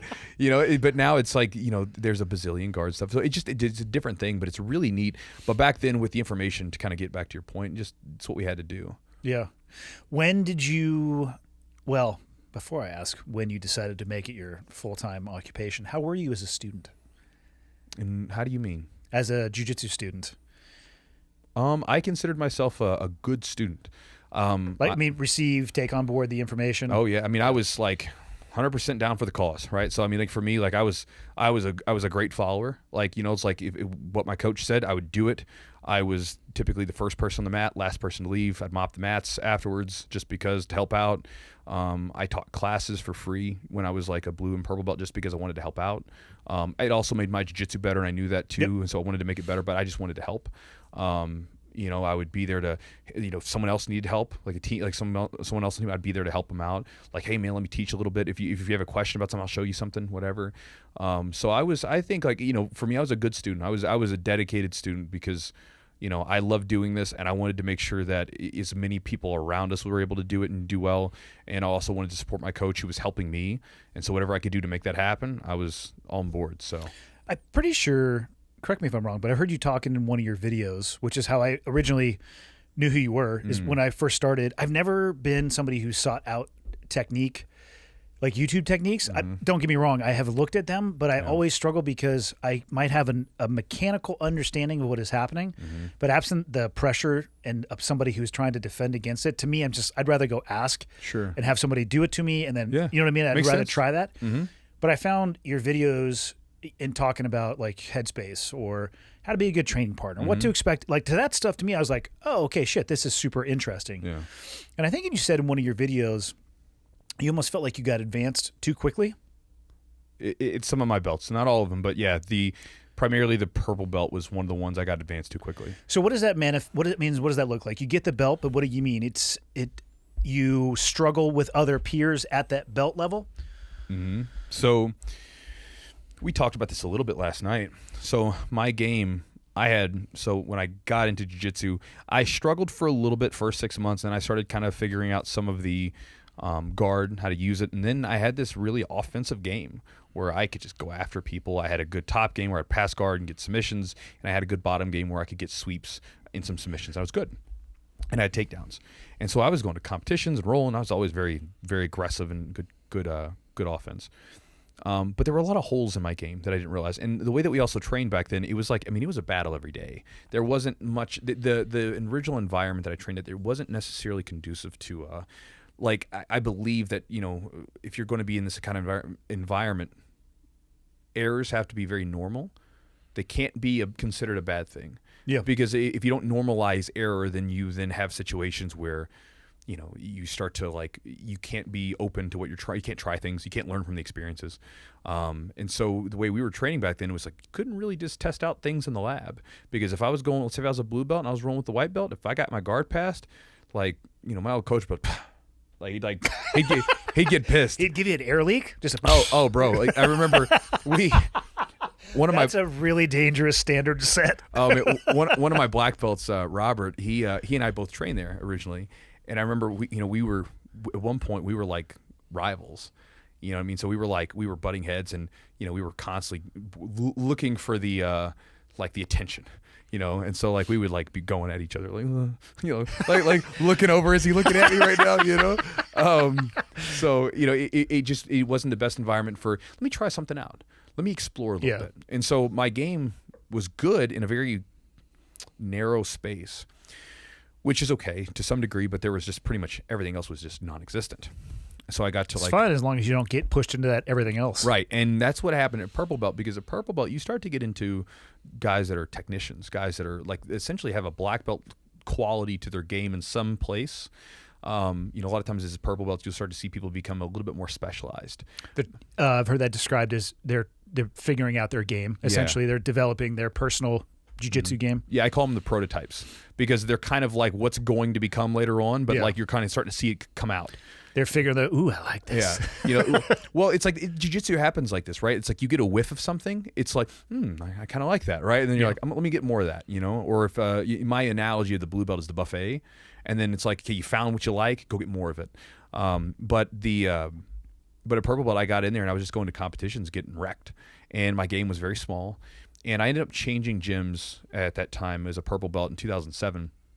And when I went to the new gym, I remember my old coaches, or my coaches at that point, Colin and Kyle, they sat me down. They're like, look, bro, you're doing the same like 5 techniques every single day. Like, and this is your coaches at the new gym? Yeah. Okay. Against everyone. Like, change it. Do something different. Like, try new stuff. And just be okay with losing. It's okay. Like, it's not a big deal. And so it took me a while, but I had to be okay with just, messing up and getting smashed afterwards for a little bit longer. Because, again, I got myself to where I wouldn't get smashed against most people. I would get smashed against, like, the black belts and stuff like that. But, like... It's been known to happen. Yeah, exactly, right? but I didn't get smashed by some of the other guys. I didn't want to get smashed. Yeah. So I was just avoiding it. But it was just... When you round that corner a little bit and you get to a place where you can hold people off, it's not like you want to go like, I'm just going to turn the car around. I don't want to go back. Yeah. But it was... So my game at purple belt did a dip for a while, and then it came back up, and it was like I kind of had to relay the foundation, so to speak, and then came back up, and it was really good afterwards. But I just think I got promoted. I mean, I got my purple belt. I started training in 2003, and it's not constant training because there was some injuries and some. I didn't have a car for like 5 months, and so there was probably really only a year and a half whatever of training, and I got my purple in 2006 after my first MMA fight. So about 3 years in. It was February, so May of 2003, February of 2006, and like I said, you could probably take. It's somewhere in the 2 year range, because it's like you could probably take about 6 to 8 months off for training, stuff like that. So probably like around 2.5 years, maybe. That seems quick. Haven't always, but generally here it's people should expect to spend about 2 years per belt as average for the 10-year progression, which I think is accurate for some people, but probably wildly inaccurate for others. It just depends on the person, I mean, if the person, and see, back then we didn't have a dedicated gym. Because if we did, like I would have been training like twice a day, every day, all the time. Yeah. But we didn't, and so I would most of the time I could only train maybe 3 days a week, 4 days a week max, because that's what the time that we had in that variety room, and so that's all that we had at the time. What was your progression from there? So about 3 years to get to purple, and then how long were you at purple and up to black? Purple 2006. I got my brown in 2008. By this point, though, as a purple to brown, we were at a gym, dedicated gym, actual facility. Actually, the facility that I'm at, that I own now, was there, and I mean, I was training 5 to 6, 7 days a week sometimes. I just like lived there. Yeah, just about. Sometimes literally. Had you already made the decision? You knew this is what you wanted to do full time? No, That I never made that decision. The decision sort of fell in my lap. I envy people that like they'll send me messages. Chewy, this is what I want to do with my life. How do I? I'm like, man, I envy you because I never went into it with that. Maybe it's because it wasn't seen as an opportunity at the time. I never went into it with that idea. I liked being there. Again, Yeah. I have an itch I can't scratch, so I got to get after it. And so in 2008, I got my brown, and then I got my black belt in 2011 in July 9th, 2011. How long did it take you to feel comfortable wearing that black belt? I've heard from quite a few black belts that I'm speaking for them, but a sense of a little bit of imposter syndrome for a bit. Like it's not like you feel like everybody's looking at you. Everything is a test. Every time somebody wants to roll with you, they feel like as if they become a target almost. People are sharpshooting you a little bit. Sure. I mean, they probably should. I mean, think about it this way. Like, going back to Bloodsport in the movie, right? You have Jean-Claude Van Damme and you've got his Shidoshi Tanaka. So they're going, and the montage in the movie, and Rocky movies are the same. Go watch Rocky 3. There's the guy that's better, and then the guy that's not good, and then, he's chipping away and getting better and better and better until he like overtakes the master. Yeah. I mean, it only makes sense because when I would go with my coach, I'd go after him because I wanted to show, hey, like I'm not doing it because I don't like you. I want to test myself, and you're kind of my gold standard. Yeah. So I want to see how I do against you. That makes sense. And I also want to show you, hey, look, the stuff you're teaching me, I'm using it. So it's a completely understandable. I don't take that necessarily to offense. To me, it's like for me to go really hard, to me that means it's like, okay, like if we went really hard in a sense like where I'm going to push it like that, to me that's a sign more of a respect in most cases with people that have been training for a while. With people that are beginning, they just don't have a choice. Yeah. But like with people that like, I know this sounds weird, my threshold for training is so high that I don't like to dip into the really high performance stuff. The deep water. Yeah, because it's like I risk injuring myself because of the speed that I can go at. So it's like for me to get in there, I got to really like think that this is an important thing. Otherwise, I'm like, and have a lot of trust with your training partner. Sure. Too. Yeah, you pair that speed and velocity with some mass and elbows and knees and toes. Yeah. So, so you got your black belt. Obviously felt like magic. You went in the next day and just submitted everybody. Man, that was a weird day, bro. That was a weird time. So like my black belt, the day I got my black belt, like, so leading up to it, my mom had been sick. And so, I mean, it's the strangest thing. Like, I knew I was going to get my black belt like that. They gave me a fifth belt or a fifth stripe on my brown belt. Like one of the black belts was training. He was like, why is this guy still a brown belt? And so he's like, I'm giving you a fifth stripe, which for people that don't know, there is no fifth stripe. You get 4 stripes. And then if you do stripes, it's a 4 stripes. And then you get your next belt. He gave me a fifth stripe because he was pissed off. He's basically like, fuck you. You're a probationary black belt. Yeah, right. Exactly. And so, but my mom got sick. So the same day I got promoted, my mom passed. And so it was this weird, bittersweet thing. Yeah. I took about a week and a half off just to get away from everything. And when I came back to training, it was, it was fine, whatever. But that was a weird day. So it wasn't really, there was not immediate training afterwards. It was kind of like my world's kind of topsy-turvy right now. Yeah. Because she was the one I was closest to as far as my parents. But about a month later, so as far as it felt right, but there was always this question, am I really a black belt? I hear that from almost every black belt I've talked to. They have that phase. They have to get through it. Mm-hmm. Yeah. It lasted about a month for me because about a month later, I was at my buddy's birthday party. We're having some drinks. At the time, one of my purple belts. We're having some drinks, hanging out, and he was like, or I got a call. Or a text message, and there was a guy named Dustin Ware who runs some tournaments in Ohio and Kentucky and stuff. He said, hey man, one of the black belts had to back out for the competition this weekend. We're doing like an 8-man invitational. Could you do the competition? Could you compete tomorrow? I mean, it's Friday, so tomorrow. I was like, sure. Your answer depends on, well, you caught me at 6 cocktails. I'm in. I was only 1 beer in. Yeah. I finished the beer, was done, and then I competed the next day. The next day I competed against a guy who'd been a black belt for a fair amount of time. We had a pretty good back and forth match. I actually lost the match, but it went back and forth, and to the point where I think it was like the score was 10 to 12. Mm-hmm. And I had the 10 points, and I was passing as the time ended. And had I passed, it would have been 3 points, and I would have won. But it was such a close back and forth match where it looked good. You felt at home. Yeah, I was like, okay, I belong here at this place, right? And again, the only reason I even have, honestly, I had that same feeling as imposter syndrome as a purple belt, because when I first started, I was learning from a purple belt, right? And so for me, I'm like, I'm supposed to be the guy that was kicking everyone's butt like 2 years ago. Like, I don't feel like that guy. Yeah. And I think that's a problem too with all of us, right? Because I mean, we all feel like the same. Right. I still feel like the same kid that was playing Nintendo when he was like 7 years 100%. old. I feel like I've just got more experience, but I still feel like ultimately the same person's inside the friggin' noggin. Yeah, I laugh at my driver's license. I'm like, that's hilarious. That's how old I am. Yeah, right? Exactly. Joe Rogan did a good bit on it where he was talking about, when you realize you're an adult. Because when you're a kid, you think adults got things figured out, and then you realize they don't. No. We're all figuring this stuff out, Fly right? by wire. Right, exactly. Nobody has any. I mean, this year has been a great example of like, you thought you had things figured out. You didn't have anything figured out because one thing changes and it's all different. Over. Yeah.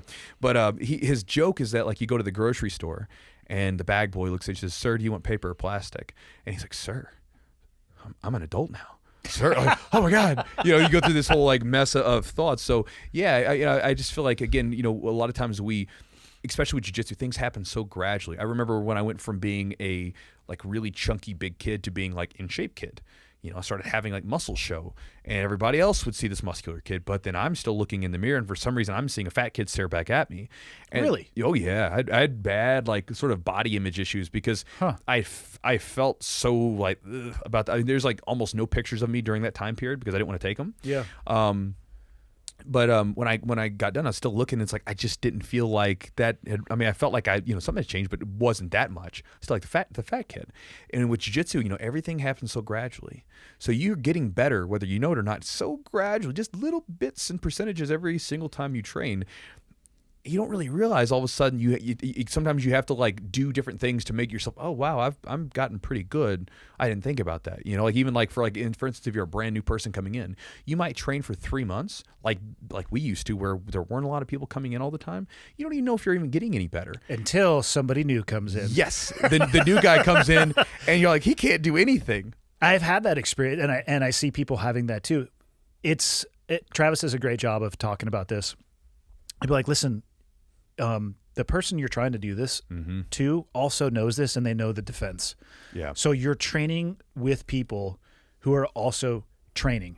It may not be the best indication of your actual skill. And if you're always training with the same people, they're getting better incrementally as well. And you're just, weeping in the shower. Like, this shit doesn't work. Well, and if you train with someone, you're training with people who Yeah. know your techniques and your rhythms and everything else as well. And then, the new guy comes in. And you're like, oh, shit. This does work. Yeah. I've learned something. Yeah. It is pretty startling, actually, if you only train with that your peers, this cohort, and you don't get that chance to test somewhere else. It's interesting for sure. I can see why people get frustrated, and I've actually found even in my own game, sometimes you have to go backwards too.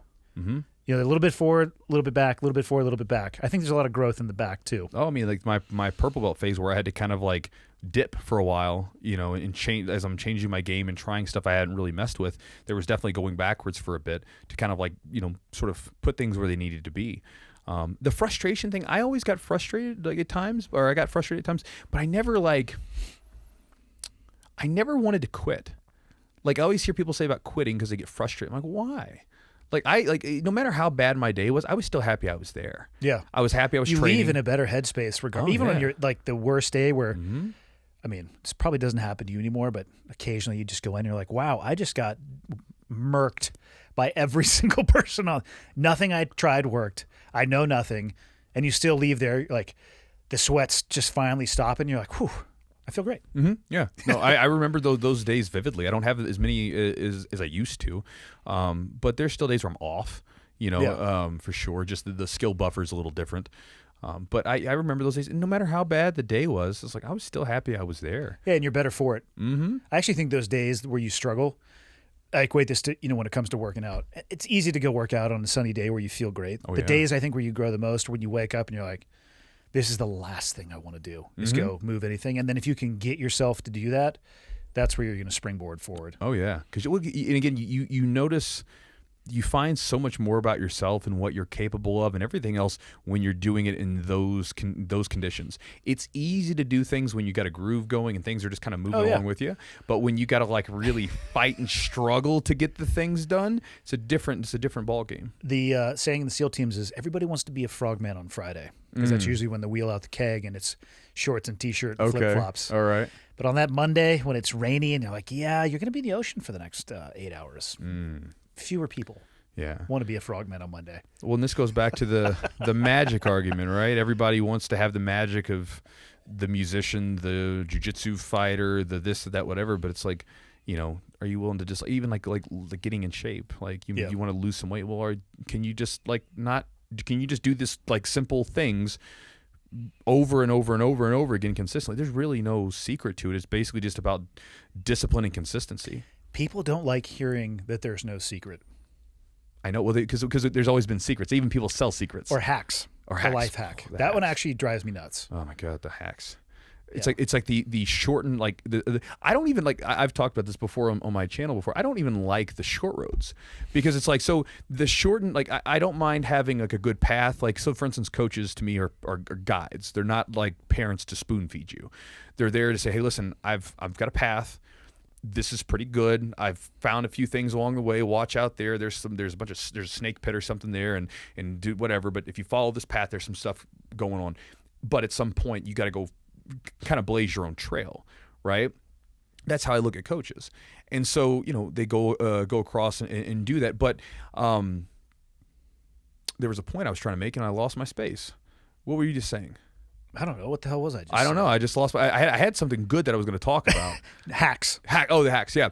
But I like having the trail blazed for me a little bit, or like kind of shown to me. Yeah. But at the same time, I like being in the thick of it and figuring things out because that's where you learn a lot of stuff, you know, because like everything that I can think of in my life that's worth something, whether it be just anything, you know, training, business, anything where I'm like, I'm happy that I've done that. I'm proud of what I've done with it.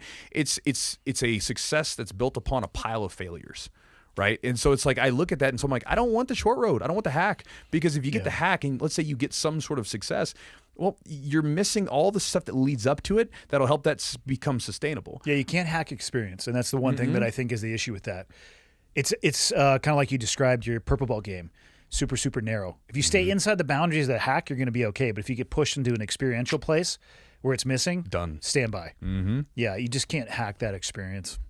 When did it become an occupation for you? At what point along the way? So I started moving into more of a teaching role in 2008, 2009.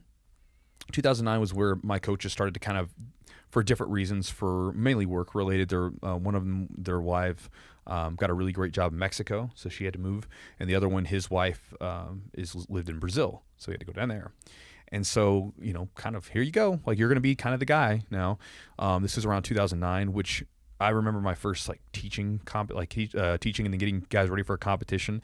I remember I was sick to my stomach that morning at the competition because a lot of people say, I want to be the coach. I want to be the head guy, whatever. I'm like, that sounds terrifying to me. The guy in the ring's easier. Oh my gosh, so much easier. It's just you.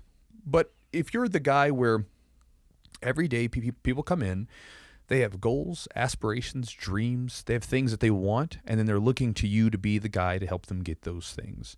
That's terrifying. That's a lot of weight, right? And it's not something it's not a position to wield haphazardly and frivolously. I think it's something to really be conscious about and to just be understanding of what's going on there, because these people are coming in there and they're looking to you for something, right? And so when that happened, I was like, oh my gosh, like these guys are looking to me to help them out. So I remember that first competition, I was like sick to my stomach. But it's likely you were more sick to your stomach than they were. 100%. Absolutely. They're just like, whoo, got to go perform. And you're just sitting there like, oh my God. You got a pit. You're just like, oh, I'm going to go throw up. But they did well. Yeah. But that was 2009. And then by 2010, what had happened was I was working and stuff, and then, having a normal job. And I remember. What were you doing at the time? I was working in we were doing like tech support type stuff. So I was a lead at a tech support place. So they're like crushing phone calls and figuring out problems. Oh yeah, man. Let me tell you, it was great.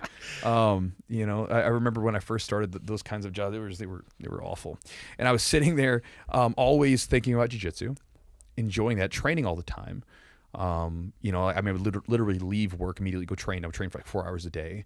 And then, pretty much meant there was like no relationships at the time because I'm like, I can't deal with it, whatever. And I remember there was a day in 2010. I'd been kind of coaching at this point for, maybe a little over half a year, kind of being the head guy. And on a Saturday, we had a seminar where at the time my old coach Renato Tavares, who promoted me to black belt, he was in town, so he was hanging out with us. After the seminar was over, it was 2 days of seminars, and then on Saturday we went to this big party that we had with a bunch of the jiu-jitsu guys. It was a blast, hanging out downtown in Louisville, having some drinks together and stuff. It was just such a good time. And I remember driving home to 3 a.m. and I remember just getting a flash in my mind, like it was like the intuition speaking, like. It was like, you got to do this. This is what you got to do. Whatever. I don't know. It was like something where this thought came over me. I pulled the car over and pulled into a parking lot of like a pharmacy, like a Walgreens, and I was like sitting there crunching numbers on my flip phone, and on my calculator, and I got to about $1,000. At that point, my bare expenses that I could possibly sustain, minimum life support. This is not including groceries. This is just like my car insurance, all this, $1,000. Because I never incurred a lot of debt because of school. So I didn't have a lot of debt, which was nice. So I was like, okay, $1,000. So I called my buddy up. It's 3 a.m. And he at the time was the sole owner of the gym. And I was like, hey, so can you give me $1,000 a month? Because if you can give me $1,000 a month, I'll just do this stuff full time. I don't know where the rest of the money's going to come from, but it'll be fine. I'll figure it out. And so, so he said June is when we're going to do it. So June rolls around. I take the leap and we started doing it full time. And then at that point, I actually moved back home with my mom because at the time I was like, well, lower that minimum life support number. You got it. And my mom, the only room that was available to me at this time was like one of the bedrooms. She was like doing a bunch of home renovation stuff, but the one bedroom there that I could have was like sort of storage at this point. So my living conditions, the lifestyle of the jiu-jitsu, fledgling jiu-jitsu coach, owner, whatever, I had an air mattress that would deflate halfway through the middle of the night. So my shoulders would slowly sink in and I'd wake up. You'd wake up because your ass is on the floor. Oh my God. I would wake up because like my back and my shoulders would be so crunched up. I'd press a little button. It would straight back out. 2 or 3 times of those in the night. And then I had a hamper, one for dirty clothes, one for clean clothes. And that was it, man. And everything. The simple life. Yeah. And so I started off there and that was when I started. That was the reason why I did it. So basically it was my coach. I was teaching all the time. And then when I don't know why, my intuition said, hey, do it, go. And so then I just jumped. But I never did it because I thought I was the guy or I was the one for the position. Essentially what happened was I was just a really good follower. I was a really good student. And so I sort of became the sort of the next in line, because I was already teaching and helping people out because I enjoyed it. I was already like one of the best guys in the gym, besides my coaches. Yep. And so when it was like, we got to pass the torch to someone, well, here you go. Yeah, it made sense. Yeah. So it was that's how it happened. When did you start posting content to the internet? Because as everyone knows, you are an influencer. Yeah. Oh my God. We talked about that earlier. Of course, that's why I'm throwing that out there. Oh, I hate that term. Neither of us enjoy that moniker at all. Oh no. But it has to be respected. Yeah. I mean, it is true. We do influence people, but like we were talking about, like the idea of like when people say it, I want to be an influencer. I'm like, oh, that makes me crawl. Like I also want to know exactly what they mean by that. Yeah. What do you want to influence? You want to have a lot of people looking at you? Is that what you're saying? Or you want to try to do good? Or what are we talking about here? I don't know, man. I like that term, like influencer. I'm just not a big fan. Embrace it because you are. Yeah, no, for you guys listening. So, like one of the guys on Instagram was like, he was just like, oh my God, like he was so excited that I was doing the podcast with Andy, and he said, to my favorite influencers. So I sent Andy a text earlier. It's like, how does it feel to be an influencer? With this I hate that term. Yeah, it's a tough one to wrap your head around. It's not how I think of myself at all. Mm-mm. And I don't think that platform size and your ability to influence are loosely tied. I don't know. I guess it's like anything else. You could try to use it for good, or you could, use it for evil. Yeah, and again, it goes back to like just like when I teach jiu-jitsu or anything, like some of the things that I talk about in my classes, I don't realize how much it sticks with someone. But then I think about it this way: like with some of the things that my coaches said back when I was younger, they're still in my brain, seared in there to this day. Seeds. Oh man, they're still there. Some of their sayings, like I remember my wrestling coach telling us, like, you are the masters of your own destiny. He would say it over and over. Like he's like, talk about your actions and your character, right? Or even like books that I've reread over and over again. Like there's some different works and different philosophers and stuff like that I've reread over and over and over again, where their words are seared in there, and so it makes sense, But I hopefully just like with that, going back to the students. Like I remember one time like telling a student some of the foods I ate. And I was like, oh, I really like these foods. And sure enough, he came back to me like 6 months later. He's like, oh man, I've been eating that same stuff since you said something. It feels great. I love it before a workout. I'm like, oh, you were listening, Yeah. So, but as far as posting stuff, I started posting blogs in 2012. And early adopter on my website, kind of. It was I was posting blogs, and when I was posting them, I was posting because just written word, or are you doing video as well? Written word. And I posted a couple of videos towards the end of 2012, but I was posting blogs because like it felt like that was something I needed to do for business stuff related, even though I had no idea what I was actually doing. And I posted them with a reluctance of like, I remember like letting my finger hover over the post button, like, all right, here we go, post. And the missile goes. Yeah, right. I thought nobody was actually reading them, and which I wish I would have actually to tell you how stupid I was back then. I didn't, or ignorant. I didn't search like the stuff, but then come to find out later on, I didn't know how to read my analytics. So come back now, it's like I remember going back to those like later on. Oh my God, people have been sharing these and reading these, whatever. Yeah. But it was useful because I was going through a time where I didn't actually think anybody was even reading them. So it was almost like this like depository of ideas. And so for like 2 years, essentially, I was writing these blogs, and they were getting shared, but I didn't really realize it. But it was helping me formulate ideas of my own. And then around 2013, 14, I posted a couple. But 2015, getting into 2016 was where I actually started to post video content on a regular basis. And it was it happened because of students, where I remember there's a couple of them said this, but I remember one in particular. We were passing each other's in a grocery store once. And he was just kind of saying, he's like, bro, he's like, you should just do video. He's like, you always get on like talks or whatever. He's like, you'd be good for video. And then I remember like getting into the situation where sometimes I go on rants about God knows what, anything from like jiu-jitsu related to some history rant to raw milk versus regular milk. Whatever. Yeah. And I'd have like a little group. Have like a little group hanging around, like listening. So I was like, okay, I'll make some videos, and I found that it's a little different when you're talking to a mechanical eyeball opposed to people. It's crazy different. It's just dead. Yeah, a dead fisheye. Yeah, the dead eye just staring at you, waiting for you to make a mistake. It's a good thing for editing. Yeah, right. Well, so this is the thing for me. I wanted to be able to do a one-take video. And so that's one of my things. It's like I don't mind jump cutting if I absolutely necessarily have to, but I love being able to formulate an idea where we can go in these little twists and turns together, and I can land you where I want you to go at this end. Where if I'm talking on an idea and I'm trying to help you, where we can go on this little path together, and at the end I can give you like a little something that's entertaining, whatever, and then we bring you here with something useful that you can then take away for your training or for whatever. So I do Friday episodes, like Monday, this Monday coming up. Well, irrelevant because people will be listening to this on a Monday. Yeah. But for us, it's 4 days from now. But Friday, tomorrow, I do Q&A. I take listener or watcher Q&A, and I try to do the same. I never want to have to edit anything. And sometimes I will because, I like to leave the fucking AC on sometimes, and I'm an idiot. It ruins the audio, so I'll jump up. But other than that, I try to go, same thing, directly through. And it's usually like 30 minutes. Okay.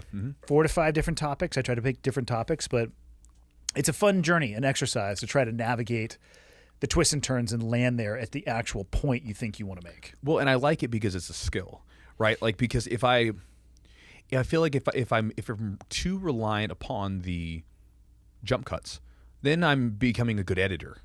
right? Whereas It makes you can get lazy for sure. Right. I want to be able to like develop the ability of oratory, to where you can speak and you can inflect emotions, you can do all these different things, but you can do that and you have that skill, opposed to, well, I'm really good at editing, so I can't ever speak in person, but I'm really good if you put me behind a camera, right? And you've done some public speaking before, so you understand, like, You better be able to do it live. right? If you can't do it live, well then, I mean, how awful would it be to be able to, like, oh my God, Andy, we want you to speak at this thing, and then you get in there and you're like, you can't keep a like you can't keep a coherent thought going. It'd be the worst. Oh my God, it would be terrible. And so I like it for that, because to me it seems like a hard thing to do. Yeah. And it is a hard thing to do, but it seemed harder to do than just like, I'm gonna jump cut, and so I wanted to do it. I wanted to be able to just have these coherent ideas and these thoughts and these little rambles and stuff like that. Plus, I'm a big fan of like lectures and things like that. So like on my, like, if anybody was one of the we do a Costa Rica trip, and one of the guys was in the condo that I was in, and I mean he saw it last year, where basically I'm sitting around doing nothing, probably listening to an audiobook or a lecture or something like that. So I love hearing people talk out ideas, and so I like that. So I was like, I want to do that. For the thing that I'm in. Yeah. How long did it take you to grow the audience? I mean, the YouTube following is massive. Yeah. Did it? Was it rapid, or was it a slow trickle over time that has built to something that is massive? I guess it's both. Because you'll have a spike and then a normalize and a spike. Yeah. It just depends. It spikes a little bit here and there. It's sort of averaged out, I guess, if you will, to like, most months it grows by anywhere from 3 to 10K or something on YouTube. But I just enjoy doing it, and so I think that's the key. Yeah, so I enjoy doing it. I have fun with it. I like the interaction between the people. I know that most people sort of are they do not touch the YouTube comments. I jump in. Do you really? Oh yeah. Oh boy. Because I mean, like, for me, it's like, because most of mine are good. Like, I mean, I get some that are like funny, but I have fun with them, because like I save them. Like, I had one guy that, so I mean, it's a blessing, bro. And it's like, you got a troll comment. Like, I mean, I'll I get them. Trust me. Yeah. So if like I write write whole emails on these things that I send out to my list and stuff, where we'll like laugh at the troll, and have a blast with it. I'll even sometimes read the troll comments on like the videos and be like, listen to this troll video that I got right here. Let's make fun of this guy. This is ridiculous. But most of them are really good. Most of them are good, and most of them, like, from people that have questions or they got something from it. So I will say that, like, because I've seen some like where it's, the space inside the YouTube comments is terrible. Savage battlefield. Yeah. I'll say this: the Chewjitsu comments, for the most part, it's a pretty cool place. It's not it's not the back corner of the internet, like nastiness. Every now and then you'll get someone that say stupid stuff, but for the most part, it's pretty good. So I'll get in there and talk with people and stuff like that, and get the engagement with people and see what they're thinking. I don't have the balls to get into the YouTube comments. Yeah.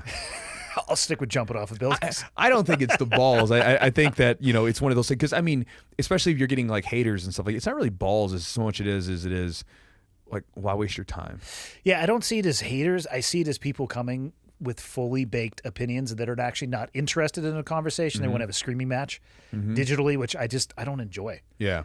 It's the same thing as people on social media. I look at people, I mean, I'll block people occasionally depending on how aggressive they get, but sure, I look at it as like, if I wouldn't engage with you in person, or if I did engage with you and you acted like this, and if I would just walk away, like, see you later. I'm under no obligation to listen to your bullshit. Yeah, it's weird. I don't know why people. It's strange, because like, one of the things, I think it was Benjamin Franklin. I was reading his autobiography, and he was talking about how he likes to. I think it was him. He was like, he likes to speak in indefinites. Or he used to have, because he's passed, but he spoke in indefinites, meaning you leave the door open. Yeah. Right? So, like, I believe this to be so. Right? Always and never are two terms I try to avoid. Yeah. Like absolutism is not something, like, to me, you should be careful about people with absolutism, because when people speak with absolutism, typically they're trying to control you or make you think a certain way. Yeah. And I don't like that. And all you need is enough time, and they're going to be proven incorrect. Right. Exactly. And things change. Yes. It's just like we were talking about jiu-jitsu today. Like, jiu-jitsu, there is no one correct answer. There's a myriad of different correct answers. And so for me, like, I try to open the door, like, whenever I'm like, I'll ask questions and stuff like that, even if I'm with someone who have a different opinion on. But one of the things that's been interesting, and I've tried this out, and it seems to work sometimes, where someone will post something on jiu-jitsu, like or on the channel about jiu-jitsu or anything really, and it'll be this where you feel like you're being talked at. Yeah. And I'll just like, how do you mean? Like what? Let me know more about it. And it's Unpack this for me more. And it's interesting because in a lot of cases, and I've done that, it's like they're surprised that I answered. And then secondly, then they like, as they start to go, well, I just was, and then you can see them like, well, maybe you make a good point or something. And like, I've had a lot of those where Intellectually walking it back. yeah, then they're like, oh, okay, well, maybe I jumped the gun a little bit on this. Now sometimes people are I mean, they're full blown troll. Yeah. And then you're just kind of, you're like, all right, well, I'm going to save this and make fun of you later and then whatever. But I'm the one with the platform, asshole. You're going to get your payback later. I mean, I do it out of fun. There was a guy, there's a copywriter that I follow, and he calls it sort of upstairs trolling people. Like when someone goes into your YouTube comments and just says something very mean and vulgar, they're a downstairs troll. They're living in mom's basement troll. Agreed. You're like the upstairs troll. You're in your office and you're just like kind of like poking fun at them, I like this. Upstairs trolling. I'm going to actually redouble my efforts on the upstairs trolling. I like it. I mean, it's just it's entertaining at best. I mean, just because some of these comments, like I had one guy the other day. So I had a video where I was talking about training with women, and my philosophy on it, right? What is your philosophy on that? It's an interesting topic, actually. How do you mean? Just in general. I know some people they're not comfortable with it. Some people are. They don't know how to modulate their training with women, or if they should modulate their training with women. Okay. They're obviously not the statistic from a mathematical perspective. I haven't been around that many gyms, but I would be pretty surprised to see them be the mathematical majority on a mat. Women? Yeah. Very rarely. Yeah. Mm-hmm. So I'm curious your take or what you recommend to people. Well, I think that if you have some level of discomfort with it, I mean, that's respectable if that's the case. I've had students who had religious beliefs that forbade them from rolling with women. And I respect those, whatever, that's fine. If that's your thing, ain't no big deal. It's a free country. Yeah, for sure. If you feel that uncomfortable because of maybe something, whatever, then no problem. You don't have to roll with them. I'm not going to force you to. Just like I wouldn't I have women when they come in, and sometimes women have to warm up to the idea of rolling with a man. Yeah. I'm not going to force you to roll with the guy. I got plenty of women to roll with you first, so it's okay. Yeah, they might be coming in there with some trauma as well, too. Yeah, bro. I mean, so for sure. I mean, a lot of women that could get into jiu-jitsu, a lot of that is a physical, I don't want to be weak anymore. I want to take back a physical. Or something happened, and I don't want to let it happen again. Exactly. Yeah. So, yeah, take your time. Let's let you warm up to, your own point. But assuming that you're going to roll with women, again, there are some women that you will roll with that are, I mean, I've got several women at the gym who, I mean, they're tough. Like most of the guys, they like if they're guys of similar skill, they can pretty much just go with them. Like they'll fight, they'll punch and kick and fight and whatever. I mean, they're just rowdy women. Just scrapping. They're the minority though. Most women aren't that way.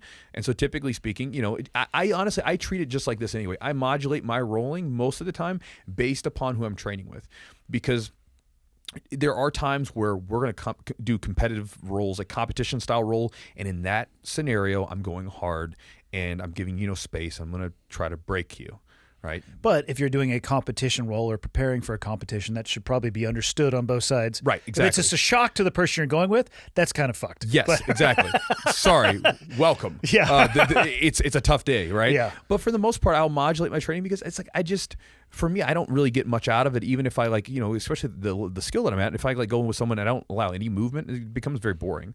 But with women, I treated it like I do with anyone, really. It's like, I'm going to kind of feel the person out, see what they got, and then I'm going to sort of keep that in mind. Like for instance, if I roll with a woman, I'm not going to go most of the time 100% because just a physical thing. I'm a 200 but any given week or whatever, about 205 pounds plus. Yeah. And I'm a strong guy. I'm a black belt. And so I've not met a lot of women that could physically deal with that if I was going 100%. That's not a thing. It's just we're just men. It is what it is. Well, not a discrepancy, but there's a difference from the contractile potential to the muscle mass to the skeletal structure. Yeah. It is what it is. It is what it is. And so I want the women to feel work with the woman. So one, I'll exchange technique, and it can be a very fun roll. Like I was rolling with Leah last night. It was a blast. Like she was doing some stuff. We're going back and forth, and it's a good roll. So I'll control the amount of pressure I put in certain places. I won't use the same level of physicality that I say I would if I was going with like a 250-pound guy or something. And you just adjust that, And I think that in for people that maybe have trouble with that. Because I've heard people say this kind of stuff where they're like, well, as if it's a bad thing to like turn to go into a lighter gear. It's not. It's actually, it's a smart thing because being able to shift back and forth into different gears is a valuable skill. It'll increase your longevity in the sport because I'll tell you right now, one of the worst things that you can have is if you've got one gear and it's 100%. Because if you can't... Transmission's going to bust at some point. Oh, yeah. That's exactly right. And your body can't hang on to that. But if you can shift into different gears and be okay with it, then you can like sometimes roll hard. You can take it easy on some days. And then you get into this beautiful thing where it would be like the equivalent of going into the gym, lifting weights, and you just want to max out every time. You're eventually going to hurt yourself. Yeah. But if you go into the gym, okay, well, we're going to go into like the 70% range today. Today, we're going to go a little bit 80%. And you know what? I'm not feeling good today, but we're going to get a sweat. We're going to drop it down to 60. And, you can play around with the different intensities.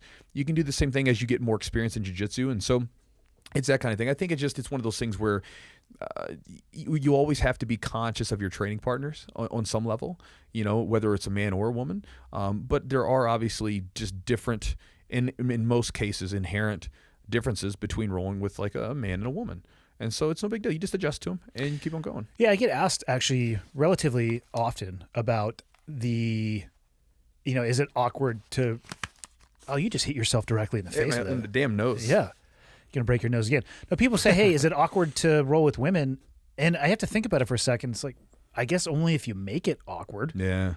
Like I treat it as if, it's anybody else. I don't know. I mean, I think it depends a lot of like if you have any internal bias or I don't know. It just to me, I'm like, no, but I'm also not looking for awkwardness. I'm just there to roll and train. Like I don't give two shits.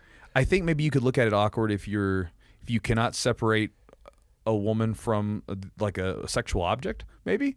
I don't know because for me, like a lot of times when I've heard from guys saying it's awkward for them, it's because of the closeness. Just like a woman where, for instance, with a woman, it's full contact for sure, right? But like, so for a lot of times, women are not used to being that close to a man in a setting that is not intimate. Right? I mean, fair. How many times does that happen? And it's the same thing for men a lot of times. They're not used to being that close to a woman unless it's an intimate setting. Yeah. And so but when you start rolling, you realize, this is not really intimate. Like it's intimate in a sense. This person's trying to kill me. Yeah. It's like, it's intimate in a way, but but you're fighting. Yeah. You're fighting without punches. Yeah. And so, when you roll, my girlfriend was training and, when we were dating and stuff, and we would roll and there was no I wasn't thinking about, any sexual thing. I was just training, I only think about sexual stuff with dudes. If I can start getting that gi top open, maybe get a little belly button show from the rash guard. Oh, yeah. That's what's up. Oh, man. Yeah.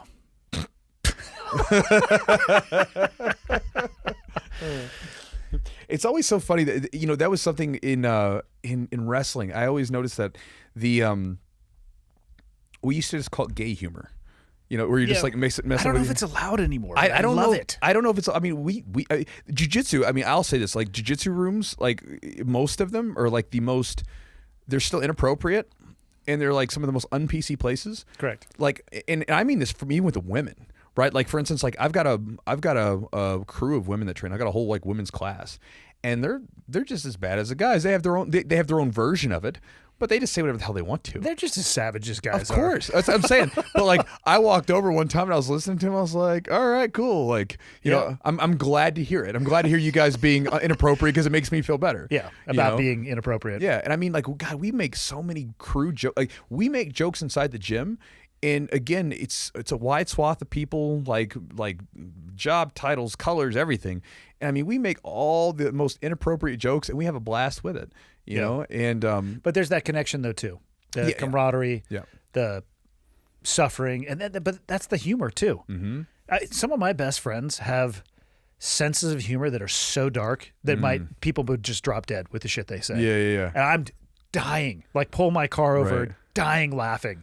And if people were to read the text that I had just stroked, they'd be like, "You're a terrible person. You should never be allowed be around children. Yeah, yeah. Well, and that's the thing. That's the humor that you have with people that you have those bonds with.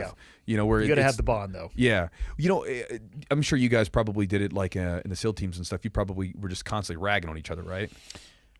I describe that world as a piranha tank, and all anybody is looking for is a drop of blood. Okay. But everybody in that tank is like sometimes closer than your actual DNA family. Sure, of course.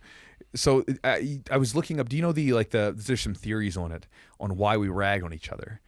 I'm not aware of any of these theories. So there were because I was looking at this because I was wondering why the hell is it that every group that I've ever been in, and I don't know, and women do this to some degree, I'm sure, but I know I just speak from being in male-dominated groups.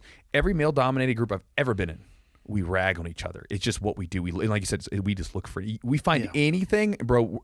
For the rest of your life, that's hanging over top of you. Yeah, it's like nicknames. Like, how did you get that? Well, I had a pretty overt negative response to what somebody was said, and that's all I was ever called for the rest of my life. And you're stuck with it. Yeah. And so the theory is behind it that they have, or some working theories. There's a few of them. One of them is that if you and I have a bond, and I make a joke about you, and you don't take it too badly, well, then that shows that the bond that we have is stronger than the joke. It could be the same joke that someone else could use outside of the circle that would piss you off, but because I said it, our bond is stronger than the joke. Another sort of thing is they say that it's basically testing out who, like making sure who doesn't have whose ego is too big, or is if everybody's ego's in check. Because let's say if I make fun of you and you laugh, whatever, but then later on you make fun of me and I get all pissed off. You're like, whoa, so something is amiss here. Yeah, so either you have a temper, you can't keep control of yourself, and you have a problem. Okay, it lets the group know what's up. So again, it's like this thing where we're constantly like picking at each other to see how we are in the group. But that makes sense. That was a couple of theories that I read up on. Verbal butt sniffing, if you will. Yeah, I guess so. If you wanted to think about it like that. I guess so. Well, I wonder if like there's so much of us that's like animalistic. Yeah. That has like some sort of primitive like thing. I wonder if what we did is like cave people. Like what did they do? Is their verbal like hazing and stuff like that without the use of say like articulate language, Did they butt sniff? I think they just hit each other with clubs. I don't know what the hell they did. Oh man. I'm glad we don't live in that era though. No, I'm glad we don't either. Yeah. Did starting the business did it change at all your love? Because I've heard from more than one gym owner, and I was actually a CrossFit gym owner for a little bit. Yeah, I was. I worked for CrossFit for 8 years. You worked for CrossFit? I did. It was phase. Whatever, Yeah. It's fine. Hey, we had a CrossFit box for a while. I was CrossFit curious. All right, I got through that. CrossFit curious. No, it was kind of my transition. I started teaching the seminars, and then I owned a gym for a short period of time. Okay. But I tell you what, and I enjoy exercise, but man, there's few quicker ways to ruin something that you enjoy than to make it your occupation. Teaching jiu-jitsu, I have no doubt that you absolutely love, but the mechanics of running a business and how those go hand in hand, has it taken away any of the love of the actual art itself? Because they're not the same at all. So the answer is no. So I'm lucky that I'm not like a sole business owner. I have a partner. So my business partner handles, so we're in this interesting thing where we handle different sides of the business that the other person is not best suited for. So he handles some of the things that I'm not good at, and I handle things he's not good at. Works out great. One of the things that I hate dealing with is like signing up memberships, contacting people who haven't paid their bills and all this stuff, whatever. It's basically the opposite of teaching. Yeah, I don't want to deal with that stuff. I want to train and teach. I want to do that stuff. So my business partner, he has the people, and that's the side of the staff that he deals with. They take care of that, and they deal with it, and they do it very well. So good. I don't have to deal with it. I can think about the marketing, and I can think about the technical stuff, and in the teaching, and then the sort of environment that we're going through in the culture of the gym. I can think about all that stuff, and I can be the big bearded face with missing half a tooth. Right? How did you lose that portion of tooth? Well, there was a story. The story I used to tell people was when because I had it fixed for a while, and then it kept getting knocked out. And the last time it got knocked out, I was in high school wrestling.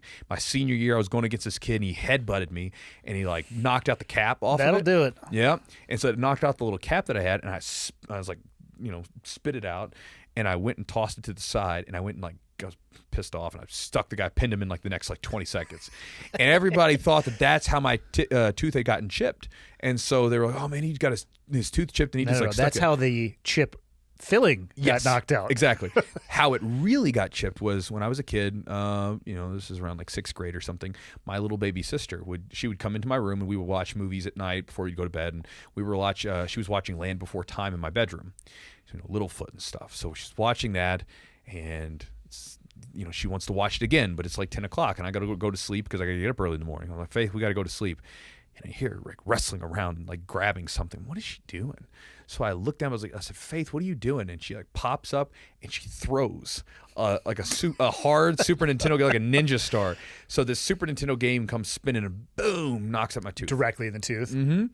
And then I used to get the cap put on, but the damn thing kept getting knocked out with MMA stuff and wrestling. So I just rocked it and just kind of went with it. Like, that's right. I forgot you fought MMA. How'd you? Because you wanted to be in MMA due to your carpet kumites with the football pads. Yep. How'd that go? How'd you get to your first fight? And how many did you do? First fight, I was supposed to fight 2004, but I ended up getting a spider bite on my left leg. I've got a gnarly scar from a brown recluse. Yeah, those don't mess around. Yep. So it sort of sidelined me because I had to go in the hospital for a week. Oh shit. Yeah. So like I felt a little bump. I was gonna say, did you not recognize? Did you know you had been bitten by a spider? Well, I didn't know what it was, so I scratched it on a Thursday. Didn't really feel like anything. By Sunday, I remember my leg was kind of starting to hurt pretty bad, but it had like this little like it's almost like a little dot right in the center where the bite was. And so I tried to lance it because I had an insect bite before I lanced it, and then it just all the goo came out. So I was like, that's probably just the same thing. So I tried to lance it, nothing came out. So ooh, that hurts. So by Monday I couldn't walk, and so then so I just it throbbed so bad. So I went to the ER, and then they admitted me, and then I was in there for my buddy, one of my friends I trained that lived with me at the time. He got a same sort of spider bite on his arm. So then he had a brown recluse bite. We were both in the hospital for a week. How do they treat it? They basically just cut everything out. So basically, because it turns the tissue necrotic. Oh, so they have to cut out the dead tissue. If you get it early enough, then I think they can give you some sort of antibiotic or something. Yeah. But I mean, there was a hole in my leg. So they cut it open and started scraping away at the ice cream scoop. So they gave me general anesthesia, and the doctor going in there, and I remember we're having to change the surgical dressing, and you could look and you could see like the layers of skin, muscle, and like fat and tissue and everything else. But yeah, it sucked. So I was out for a few weeks after that. About a month after that, and so then that didn't happen. But my original fight my first fight was in 2006, February of 2006. I started fighting then. And it went fine. It was over in 30 seconds. Went out there, and I remember that it was such a surreal thing because I wanted to fight. All right, so get in there, and I walk out to the cage, and I remember like having this moment where the cage door shuts, chink, you hear the thing like latch into place, and I look over at the ref, and he's like moving to his spot in between us to mark us, to tell us to go, and then I look at the guy that I'm staring across at that I'm going to fight, and I'm thinking, I remember having this moment of just clarity. I'm in a cage. There's a man that's going to stand in there across from me. He wants to fight me. I'm getting ready to fight in a cage. And then fight. Oh, get it on. Yeah. So I ran across the ring, and I looked at the guy, and I sort of paused. My hands were up, and I remember, again, literally it's like a fraction of a second, but it felt like a full 2 seconds. And I got there to the side, and I was like, okay, what now? Hands are up. What are we doing? And he went for a kick. I grabbed his leg, took him down, choked him. It was like super quick. But I ended up having about 13 fights. My ending record was 13-0-1. So I had one fight that was no contest. I didn't have any losses. I fought a few tough guys. Some of them were, a good number of them were scrubs. There's a few tough guys in there. But I fought locally for the most part. Yeah. And as I got into it, I realized I didn't really like fighting as much as I did jiu-jitsu. I've heard that quite a bit as well. Yeah. The idea of getting in the cage and the reality of getting in the cage are just two very, very different things. I didn't like the environment. I consider myself a sportsman.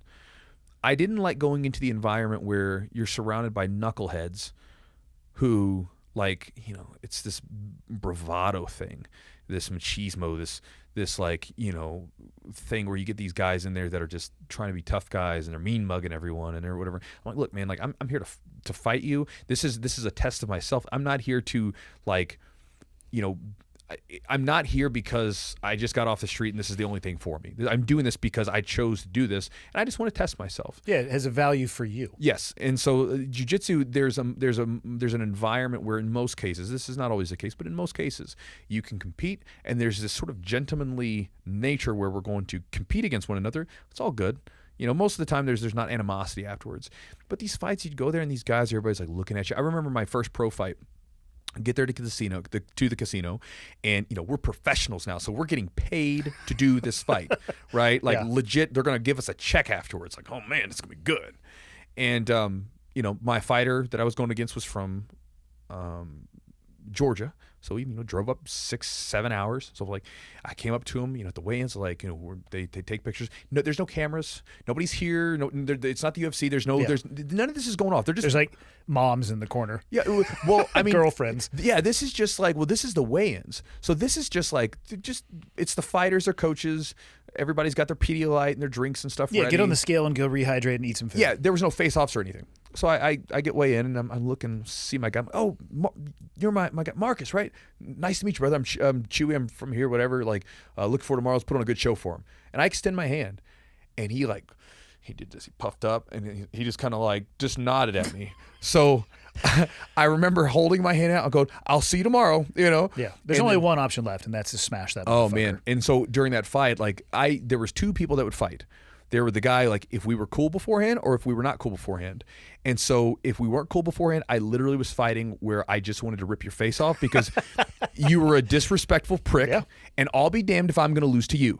Yeah, right.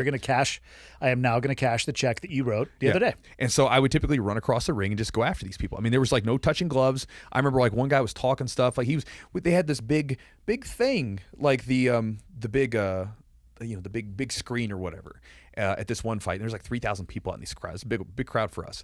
And so I remember I'm out there in the ring, and I remember they're like, how do you think it's going to go? And I was like, oh man, I'm in good shape. I hope the fight goes well, whatever. And that's all I kind of said, And then he was like, you better watch out for the right hand. I'm gonna knock him out or something.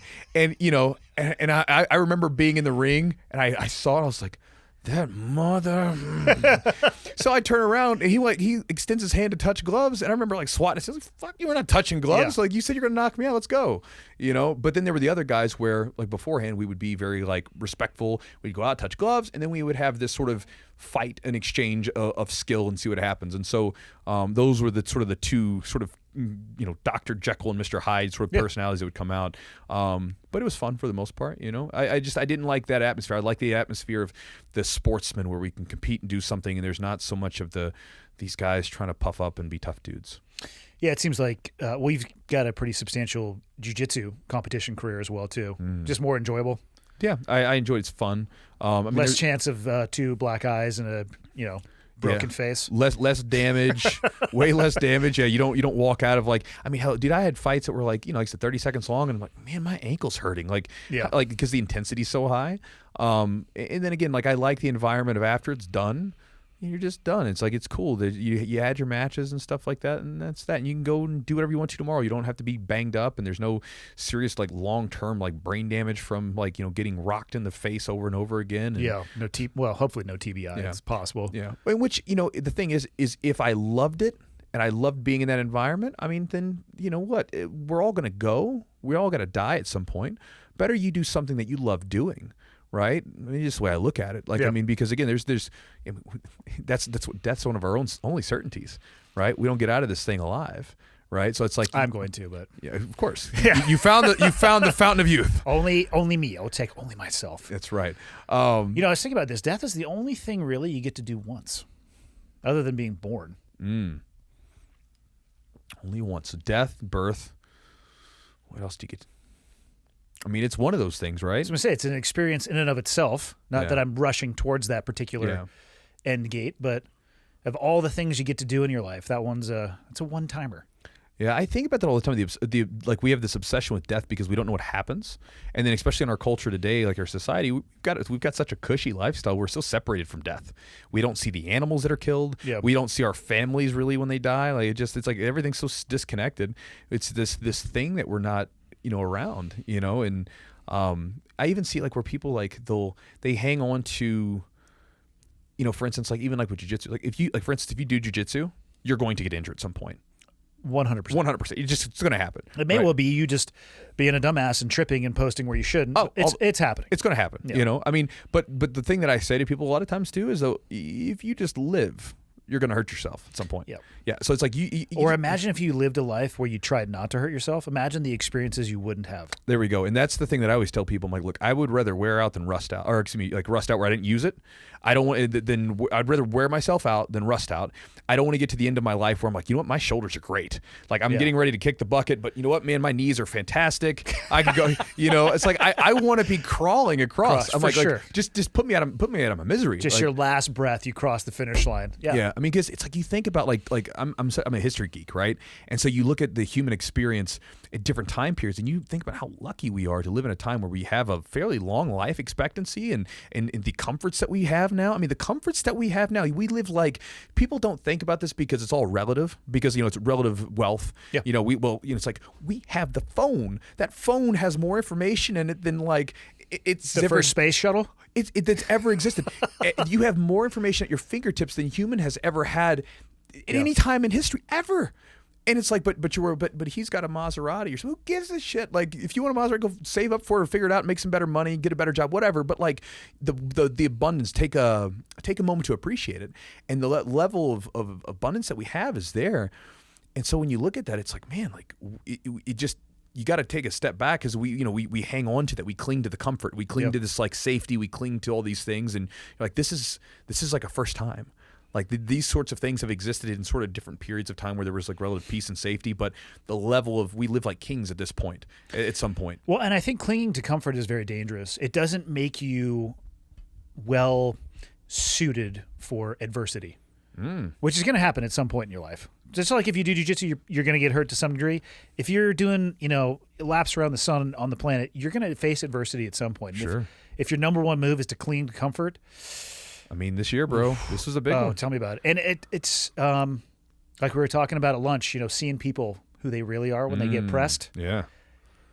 Press is a relative term. Yeah. You got to press some people very, very hard. Mm-hmm. But if you only cling to comfort, you just got to give them a little tap. Give them a little tap, and that shell cracks.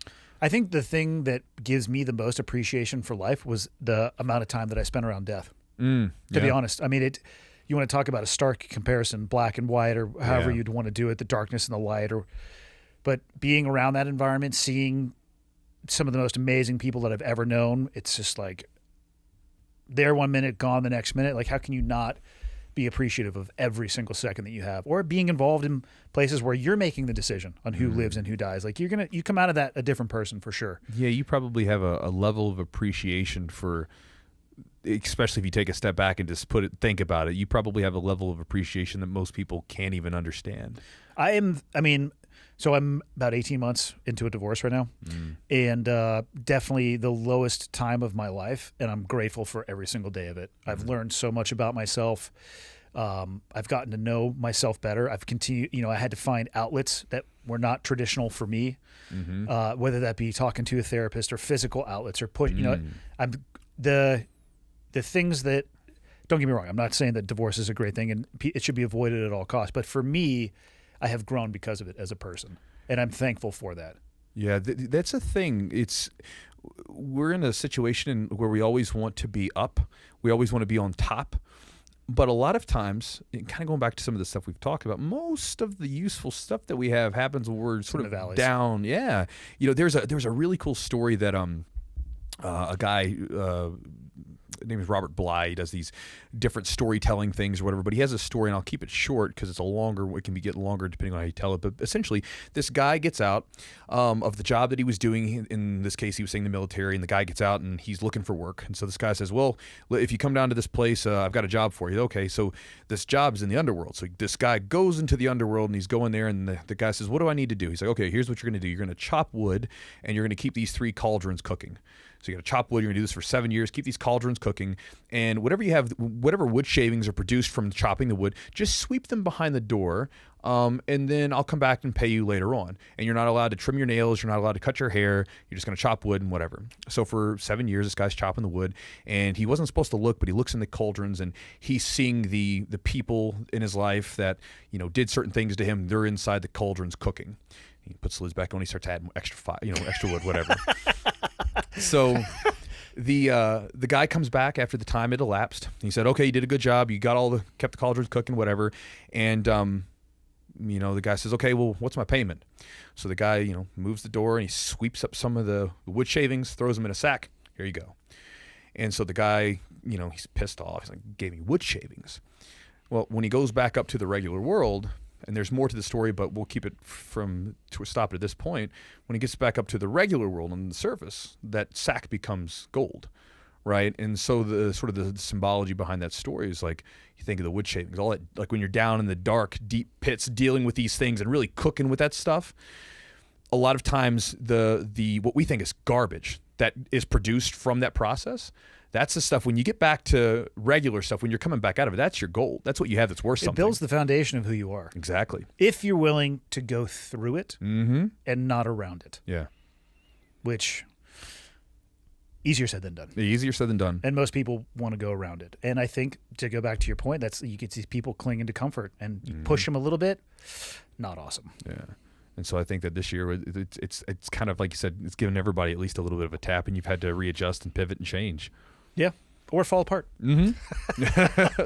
Unfortunately. How did you get the nickname Chewy? We're like hours into this. We might have been better to open with it, since the title would be Chewjitsu. Yeah, right. If you've listened to this far, I do the same thing sometimes when I'm talking, like, just all over the place. Yeah. Chewjitsu. So Chewy came from. So, do you have any viewers in the UK? Yep. Okay. So if I'm going to say this, and I don't want you guys to get all mad at me, because every time I say this, like, I get a person from the UK that, like, most of them know it's just a different word choice, but they get angry. I was a spaz on the mat. So in the UK, does it have a negative connotation? In the UK, like, basically calling someone spastic would be the equivalent of like calling someone a retard. Okay. Here, right? So it's like kind of like you don't say that. So over there, but I say it sometimes. Right, but I know you do. It's okay. I do too. We grew up saying it. It's like we don't mean it that way. Like, we're just old, and we're Nobody old. can tell me the noises I can make with my mouth. This is true, but it like starts to date you at some point. You're like, God, I'm getting old. Like, they don't use my vernacular anymore. But basically, I was being a spaz on the mat, so I was just all over the place. I was a young kid who was insecure, didn't want to lose. I went 110% every round, and I was hopped up on ECA, ephedrine, and caffeine stack called Rip Fuel. So just maximum attributes, bro. I was super buzzed, like high everywhere, and I was sweating profusely because my the thermogenic stuff. So, I was going to say, you basically swallowed an atomic bomb. Yes. So yeah, you're. So I was going with one of the guys. He's actually a black belt now. His name's Mike. So he's one of my black belts at the gym. But we were rolling, and I elbowed him like probably more than once in the mouth. And he's like, "You big stupid Wookie," And I wasn't particularly hairy or anything. He just basically was going to call me a big dumbass, and it was just the first word that popped in, and it was that. And then Mike at the time was actually higher ranked than me. And so I remember, he was like the abusive older brother that I never wanted. And so I'd come in, and he was always picking on me and stuff and messing with me in a good way, But, he would always just call me Chewbacca instead of you big dumbass. And for whatever reason, Chewy stuck after that. And it's a good nickname. It just stuck. I mean, until Facebook came around, nobody knew my name. I remember I remember calling one of the guys. We competed, and I was telling him, he's like, how'd everybody do? Because I told him it was Chewy on the phone. I was like, how'd everybody do? I was like, well, did this, or I told him it was Nick on the phone. So who is this Nick? So I'm telling him, how everybody did. He's like, well, how did Chewy do? I'm like, well, this is Chewy, you know. And I get called it so much that I remember going into some of my early job interviews. And I remember I went into one, and the guy was like, he goes, "Hi, my name's whatever," you know, and I extend my hand, I'm like, "My name's Nick. My name is Nick," you know, and then there was a whole conversation that went from that. But so yeah, I just stuck, and for whatever reason, I had nicknames like this in high school too. In high school, my first wrestling, my wrestling nickname was Tugboat, because my very first match, I got on the mat and I was wheezing so bad. So I was breathing, so I got off the mat wheezing so bad that my coach called me Tugboat. And so, I mean, I remember my first wrestling tournament, my coach, you know, the coaches would register for us. My coach registered me as Tugboat Albin. That was my last name is Albin. So Tugboat Albin, not Nick Albin. So, you know, in wrestling meets, they'd be calling like, you know, Andy Stump is on deck on mat 3, and on mat 2 is Tugboat Albin. And I remember kind of looking up, and Cute asshole coach. Yeah. And so it stuck. I mean, even like on the brackets, that was the name. And everybody, all the kids, like, did your mom name you Tugboat? Like, no, it's my middle name. Just leave me alone. Yeah. We won't talk about it. Boop boop. And then so it's a perfect pairing to jiu-jitsu. Chewjitsu. I mean, come on. Yeah, I got lucky. It worked out. It did. So when does the collab with Origin drop? Because the gi you're wearing, it's pretty sexy. I like it. I'm not gonna lie. We got the white one with the green, and then the black one with the green. I like both of them. It's the proprietary blend too, so it's a unicorn pelt with unobtainium thread. if I would not be surprised if that's what Pete's using. They make good shit there. They do. They make wonderful equipment. Everything they make is good. If Pete ever listens to this, MMA Shorts, bro. No, it should be within the next, probably in January.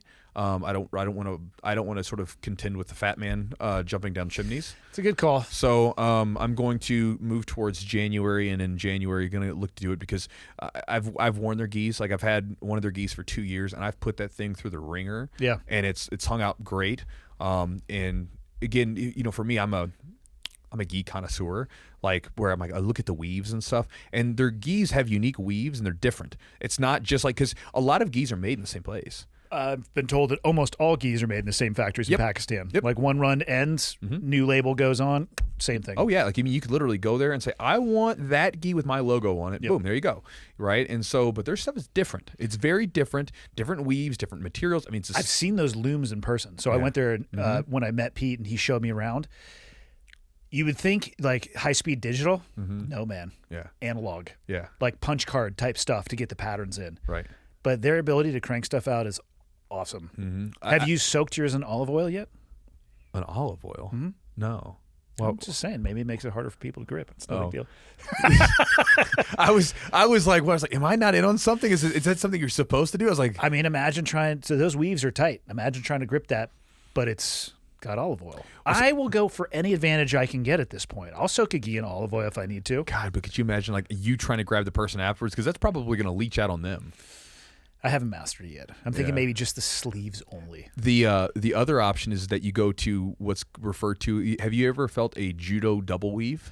Yeah, it feels like a carpet. Yeah. So there's those where like I used to have a judo double weave where, I mean, if you like hung dry it, you could just like take it off and stand it. It would stand up like a little teepee. Yeah. It was so stiff. But I mean, if someone grabbed it, I mean, they couldn't hold it unless they like were just ready for their fingers to get ripped off. Yeah, those are finger grabbers for sure. They're monsters. No, I'm excited for your. I had never seen a gi. Obviously, again, been around 2 years at this stuff, but with the different color, the lapel. Lapel, yeah. So I should have thought of that first. It's I mean, I'm not the first person to do it. You know, obviously there's other ones, but and some gyms can't even wear them because I know some gyms are like strict on gi policies. Yeah, where they can wear only like white gis and stuff like that. What do you guys do at your gym? Wear whatever you want to wear. Yeah, I mean, as long as if that gi is gonna, like, it's your armor, right? So if that armor makes you feel good and makes you want to go to the gym, I'm all you for throw it. it on and you're comfy. It's like coming back home. Yeah. Oh, dude, like, and you get a brand new gi or a brand new rash guard or brand new anything. I mean, what does it make you want to do? Smash people. You want to go work out. Yeah, you want to get to the gym, you know? So if that's what you got to do, go get yourself some new stuff, you know? So I'm very open to it because, you know, to me, it's like, again, it's the martial art. It's an art to it.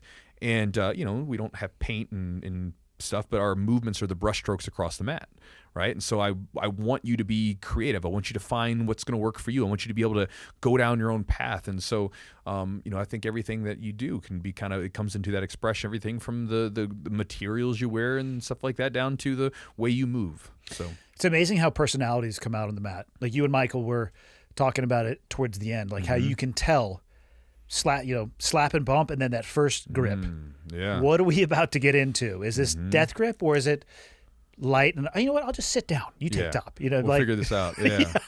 Well, and it's funny how sometimes you probably, I'm sure you've experienced this in different areas, where sometimes people seem very, because we wear armor, day to day. So there's who we really are, and then in society there's armor. We put on this facade. It's like in the movie Shrek. When Shrek's wearing the armor when he meets the princess, and eventually he lifts up the visor, and she actually gets to see a little bit in there, and he takes off oh god, he's an ogre, right? So there's us, and then there's the armor that we wear. It's a society where we're like, oh, this is who we are, and this is who we'll put on our facade. And I've had guys come in that are the most chill dudes, super calm, relaxed. And then when you roll with them, it's like their body turns on, and there's this like rigidity in their muscles and this almost like vibration going on where their muscles are so like tense and like just rigid, where their body's like literally vibrating. And you're like, whoa, like this is different. This is not who. Can you imagine trying to contain that all day behind a mask? Oh my gosh, man. Be exhausting. No, it would be good to have jiu-jitsu to let that as an outlet. I was going to say, what if you don't have that outlet? Well, then that's when you end up with people that friggin' have road rage and everything else. Have you ever seen that happen? Like, have you ever seen where guys have fights like before, like outside of a car, like they? Yes. It's the weirdest thing to me. It's amazing. I love it. Yeah, because their technique is shit. Oh, it's terrible. I remember one time going up. I was going into a Starbucks, and I look over and I see these two dudes that are getting ready to square up with each other. It was like this this little guy and this big guy. And I was thinking, the little guy, why did you get out of the car? Yeah. So I walk over, and the girlfriend, or I guess, or the wife or whatever of the big guy, she's sitting there with the phone recording, and she looks so disgusted by the whole situation. And so, I'm coming out of the Starbucks with my coffee, and I'm like, I'm going to go over there and just make sure nothing gets out of hand. Yeah. I'm going to do a pseudo referee here. We're going to go ahead and call this when it gets out of control. Yeah, I just want to make sure the guy some guy doesn't die because I could have done something. Yeah. So I just go over there and just sip my coffee, and like she looks at me, I'm like, I'm just here to make sure everybody, like, everything's cool. Like, you guys go ahead. I'm like, because I think it's a good thing. Commands hand-to-hand combat. Yes, please go ahead. Commands fisticuffs. Yeah. I think it's a good thing. I think it's good to have some sort of release for whatever. So these guys get going. And I also think it's a good thing to be checked in your life. This is right. Big guy cracks him one good time, and then he backs up, and he's like, he says something to him, says, I told you, just leave me alone. Gets in his car, they drive up. I'm like, that's fair. So I look at the guy, I'm like, hey man, you good? And he like gets up, and he's all pissed off, and he's like, gets in his car and drives off. And as I turn around, there was a guy that was coming, who was at the bus stop, and he came up to see the fight happen. I was like, oh, did you see why? He said, yeah, these guys were kind of barking at each other, and one of the guys cut him off or something. And it's so amazing to me, because and I think I know what it is, because think about it this way. What do kids do? Like, if a kid has something that happens to them that they don't like, what do? Attack, usually. Or they throw a temper tantrum. Yeah. Right? There's some sort of physical, right? Yep. We don't get to have that as adults because, for obvious reasons, it's probably not the best thing. But if something like stress-wise comes into us, and our body doesn't disseminate stress very well from real stress versus perceived stress, whatever, it's just stress coming in, and then we get it, and then what do we have to do? Hold that shit in. We got to hold it in. And a lot of people, if they don't do something physical, some movement-based activity, they don't get a release. Yeah. And this is where I think like everything from running, lifting weights, jiu-jitsu, anything, just something where you get that body moving. There's so much more, so much science to back it up now, where they're talking about the benefits of moving. Like, our bodies are, for sure. Our bodies are meant to move. Yeah, they're designed to move. Yes. And all the positive brain chemicals, it's like a release valve. And so you think about this, like people going around through society that don't have their release valve, at some point that damn thing tips over. So so again, it's like, that you have to get out of that some way. So, kids stop doing their temper tantrums, and they tighten up, hold everything in, and eventually you have to find some way to get rid of that. That's not you on the middle of the street fighting some guy who cut you off in traffic. Yeah, it's not worth it. Yeah. I would just like, oh, you cut me off. It sucks. Yeah. But you also have a release valve too, right? I do, but I've been around enough violence that at this point I'm like, there's no novelty to it. Right. I'm just like, next, pass. Yeah. But I'm not interested. Right, but a lot of people haven't. Yeah. So they don't realize. And I think when you haven't been checked and you haven't had the ability to test yourself, you exist in a place of uncertainty. And that's not a comfortable place to be. And I think, like we're talking about, about bullying, they're actually oftentimes very insecure. Sure. And I mean, we've all seen the bully end up getting their ass kicked. They don't take it well. They curl up into a ball because that's actually why they're bullying somebody in the first place. They need to get that check to be put in place. And then you just, I don't know. For me, I get to a point. It's like, I don't. Oh, you're so good looking. I'm very ugly. You're so smart. I'm so, like, fuck off. We're not fighting. Yeah. If I want to fight, I can fight people every day. We were fighting earlier today. Yeah. It's like I don't need to do that shit on the sidewalk. Oh my gosh. I mean, it's like you said. I think the certainty is like you know what you're capable of. And I also now have a much better understanding of what other human beings are capable of, and they're out there as well. And it's like, you know what? You cut me off in your car. Yeah. We don't need to go figure that out on the side of the road. Right. And I don't win the lottery and some goddamn ex-MMA fighter comes out of the car. And then it's like, well, my options now are to eat this or put a moonroof in your head.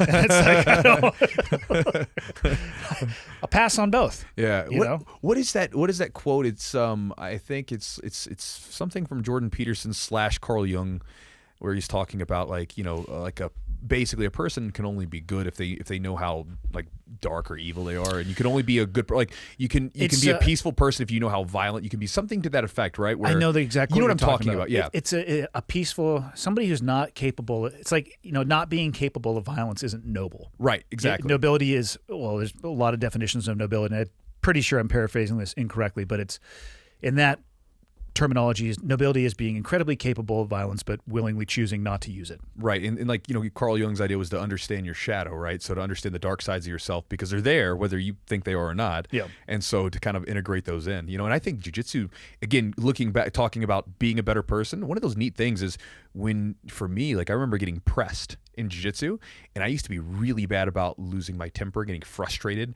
and just getting angry because I would get whatever, and then you realize, well, it's not going to help me here, and you got to learn how to keep it in check. Yeah. And I found that numerous times where off the mats, where I've been in situations where me getting angry is not going to help anything. You have a little bit of awareness, like in meditation they talk about be the watcher, like watch it come up, right? Separate yourself from the feelings that are going on and just look at them.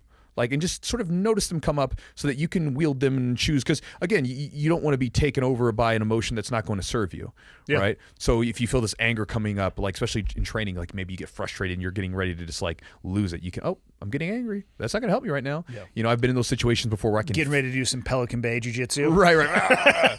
Get out of here. Like, why are you choking me like this? Because I hate you. So how long have you been doing jiu-jitsu now? You got a bunch of stripes on your black belt.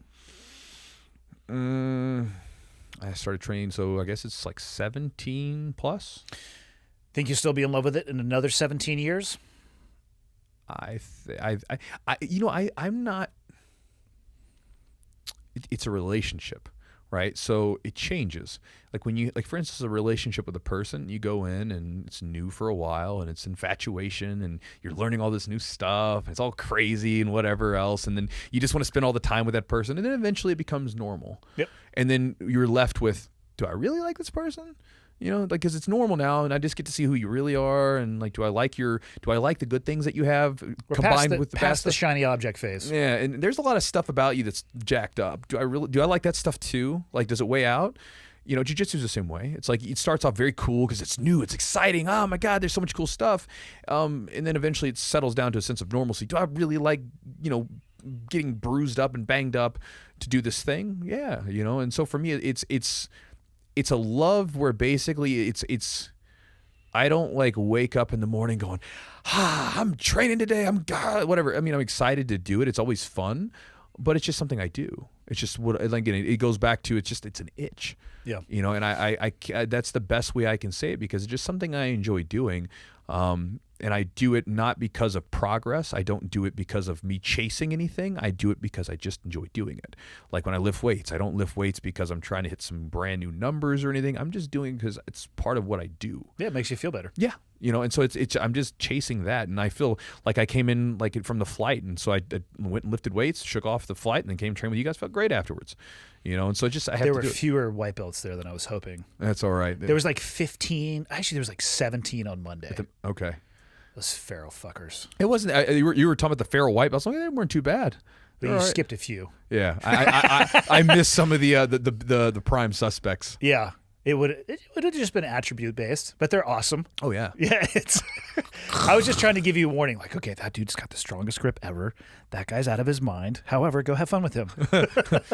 Yeah. The big guy in the corner with his eyes crossed, twitching a little bit. Yeah. Always use it with caution. Shit, we've been at it for a while. All Closing thoughts by Chewy. Closing thoughts by Chewy. On what? Anything in general. Montana.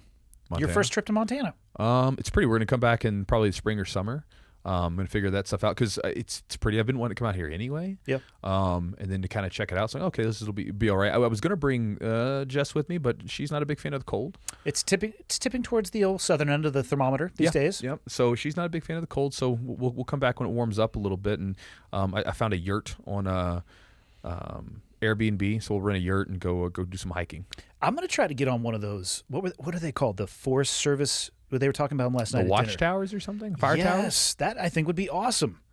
Because you're gonna jump off of it. It depends. It just needs to have the right height. Do you still do that stuff? I haven't had a chance to. Traveling has been much less. There's no drop zone nearby, so I have a closet full of wingsuits and parachutes. Some, one system parachute would be base jumping, 2 parachutes for skydiving. So I have been able to do it less, but I'm definitely not going to stop. Okay. So, I calculate risk. People look at some of the stuff I do and they're like, "Oh, you're just crazy." I'm like, "No, I actually spend a really inordinate amount of time thinking about risk, mitigating risk, training, making sure that I'm, able to do the things that I like to do." Here's a question, but why do you do it? Because it's an itch. I mean, honestly, it's probably the easier way to describe it. And it's less about the activity and more about what that activity provides to me, whether it's a physical release. Base jumping for me was always more of a mental, emotional reset because you're so in the moment and you're just dumping all the bullshit. Like when you're sitting, my favorite place to go jumping is the Lauterbrunnen Valley in Switzerland. And when you're zipped up in a, wingsuit with a one parachute on your back, on the toes on the edge of a couple 1,000-foot cliff, you're not thinking about anything. You're in the moment. Yes. Yeah. And that lasted for me for months. It just, you're not thinking about your bills. You're not thinking about an argument. And to be able to get to that place, which it's not a unique place. There's books written about it. It's called the flow state, most commonly described. To do that, to have that activity, yes, it's awesome to rip a wingsuit and fly in between trees and all that stuff. Until you hit one, of course, that's less awesome. But it was less about that and more about it just reset me for such a long period of time. And it could be, I might have, like I said, I'm not going to stop, but jiu-jitsu fills a lot of that as well too. It's tough to think about a lot of things when you're just trying to figure out how the fuck do I get out of this position? What do I need to be thinking about exactly right now? It's not the same level of, I would say, mental or emotional intensity because I trust the people that I train with and I'm not worried about I might actually die. Yeah. But there's similarities for sure. That's interesting. Fighting and even competitions to some degree were like that with me, where no matter what was going on, it was like the only thing that matters is this thing right now, and all the other sort of superfluous stuff sort of washes away. And you're like, oh, it recalibrates what's important. What does this really matter? Correct. Yeah. So that's an interesting thing, the reset. Because again, if you're getting ready, like I would imagine getting ready to jump off thousands of feet, like there's nothing more important because everything has to be done. You're thinking at maximum the next 3 seconds of your life. Yeah. Like when you exit, you have to nail that body position specifically in a wingsuit because you need to be at an angle so it can inflate and then start creating lift over the wing and actually start. You're not flying. I mean, you are falling, but you got to nail that, and then it's all visual. You're not looking at sensors. It's just all eyeballs. Camera 1, camera 2, and you're taking it as it comes at you. That's cool, man. It can be. I'm glad that I did it. I don't know what level I'll pursue it going forward, but it's an itch. You know, I have no logical explanation as to why I like jumping off of bridges. Yeah. I just think that's interesting that, you know, like people that we live in a time where, you know, abundance is there and life is rather comfortable. And then there's people that just chase these weird things that, again, don't really make sense when you look at them. Just like, okay, this is, you know, I fight people and I jump out of like these tall cliffs on mountains and wear this damn suit and fly across and risk life and limb to do it. But like you said, it's like it's just something within you that has to be. Makes sense to me. Yeah, yeah, yeah. Where can people find you? If people want to find me, you have a few options. Most commonly, the most thing that people find me with is YouTube. So in YouTube, that's my biggest channel. You can go to YouTube and you can put in Chewjitsu, Chewjitsu, find in there, and you'll find videos of me talking about jiu-jitsu and whatever else that I'm talking about. And then, I mean, pretty much anything you want to find. Like I'm pretty much everywhere. We've got a YouTube channel, a podcast, the Instagram stuff. So wherever you're kind of lurking around on the internet, if you punch it in there, you'll find me. And so if anything if you found something interesting through this little talk, you can check me out there. And if you're interested in jiu-jitsu, you'll probably find some stuff useful to you to get started with. For sure. Thanks for making the trip, man. And thanks for the trading over the last 2 days. It was awesome. It was awesome being here, brother. Yeah, I'm going to Appreciate ruin you. people with that giggle sweep. Let me know how it goes. It's not going to go well, but I'm going to try.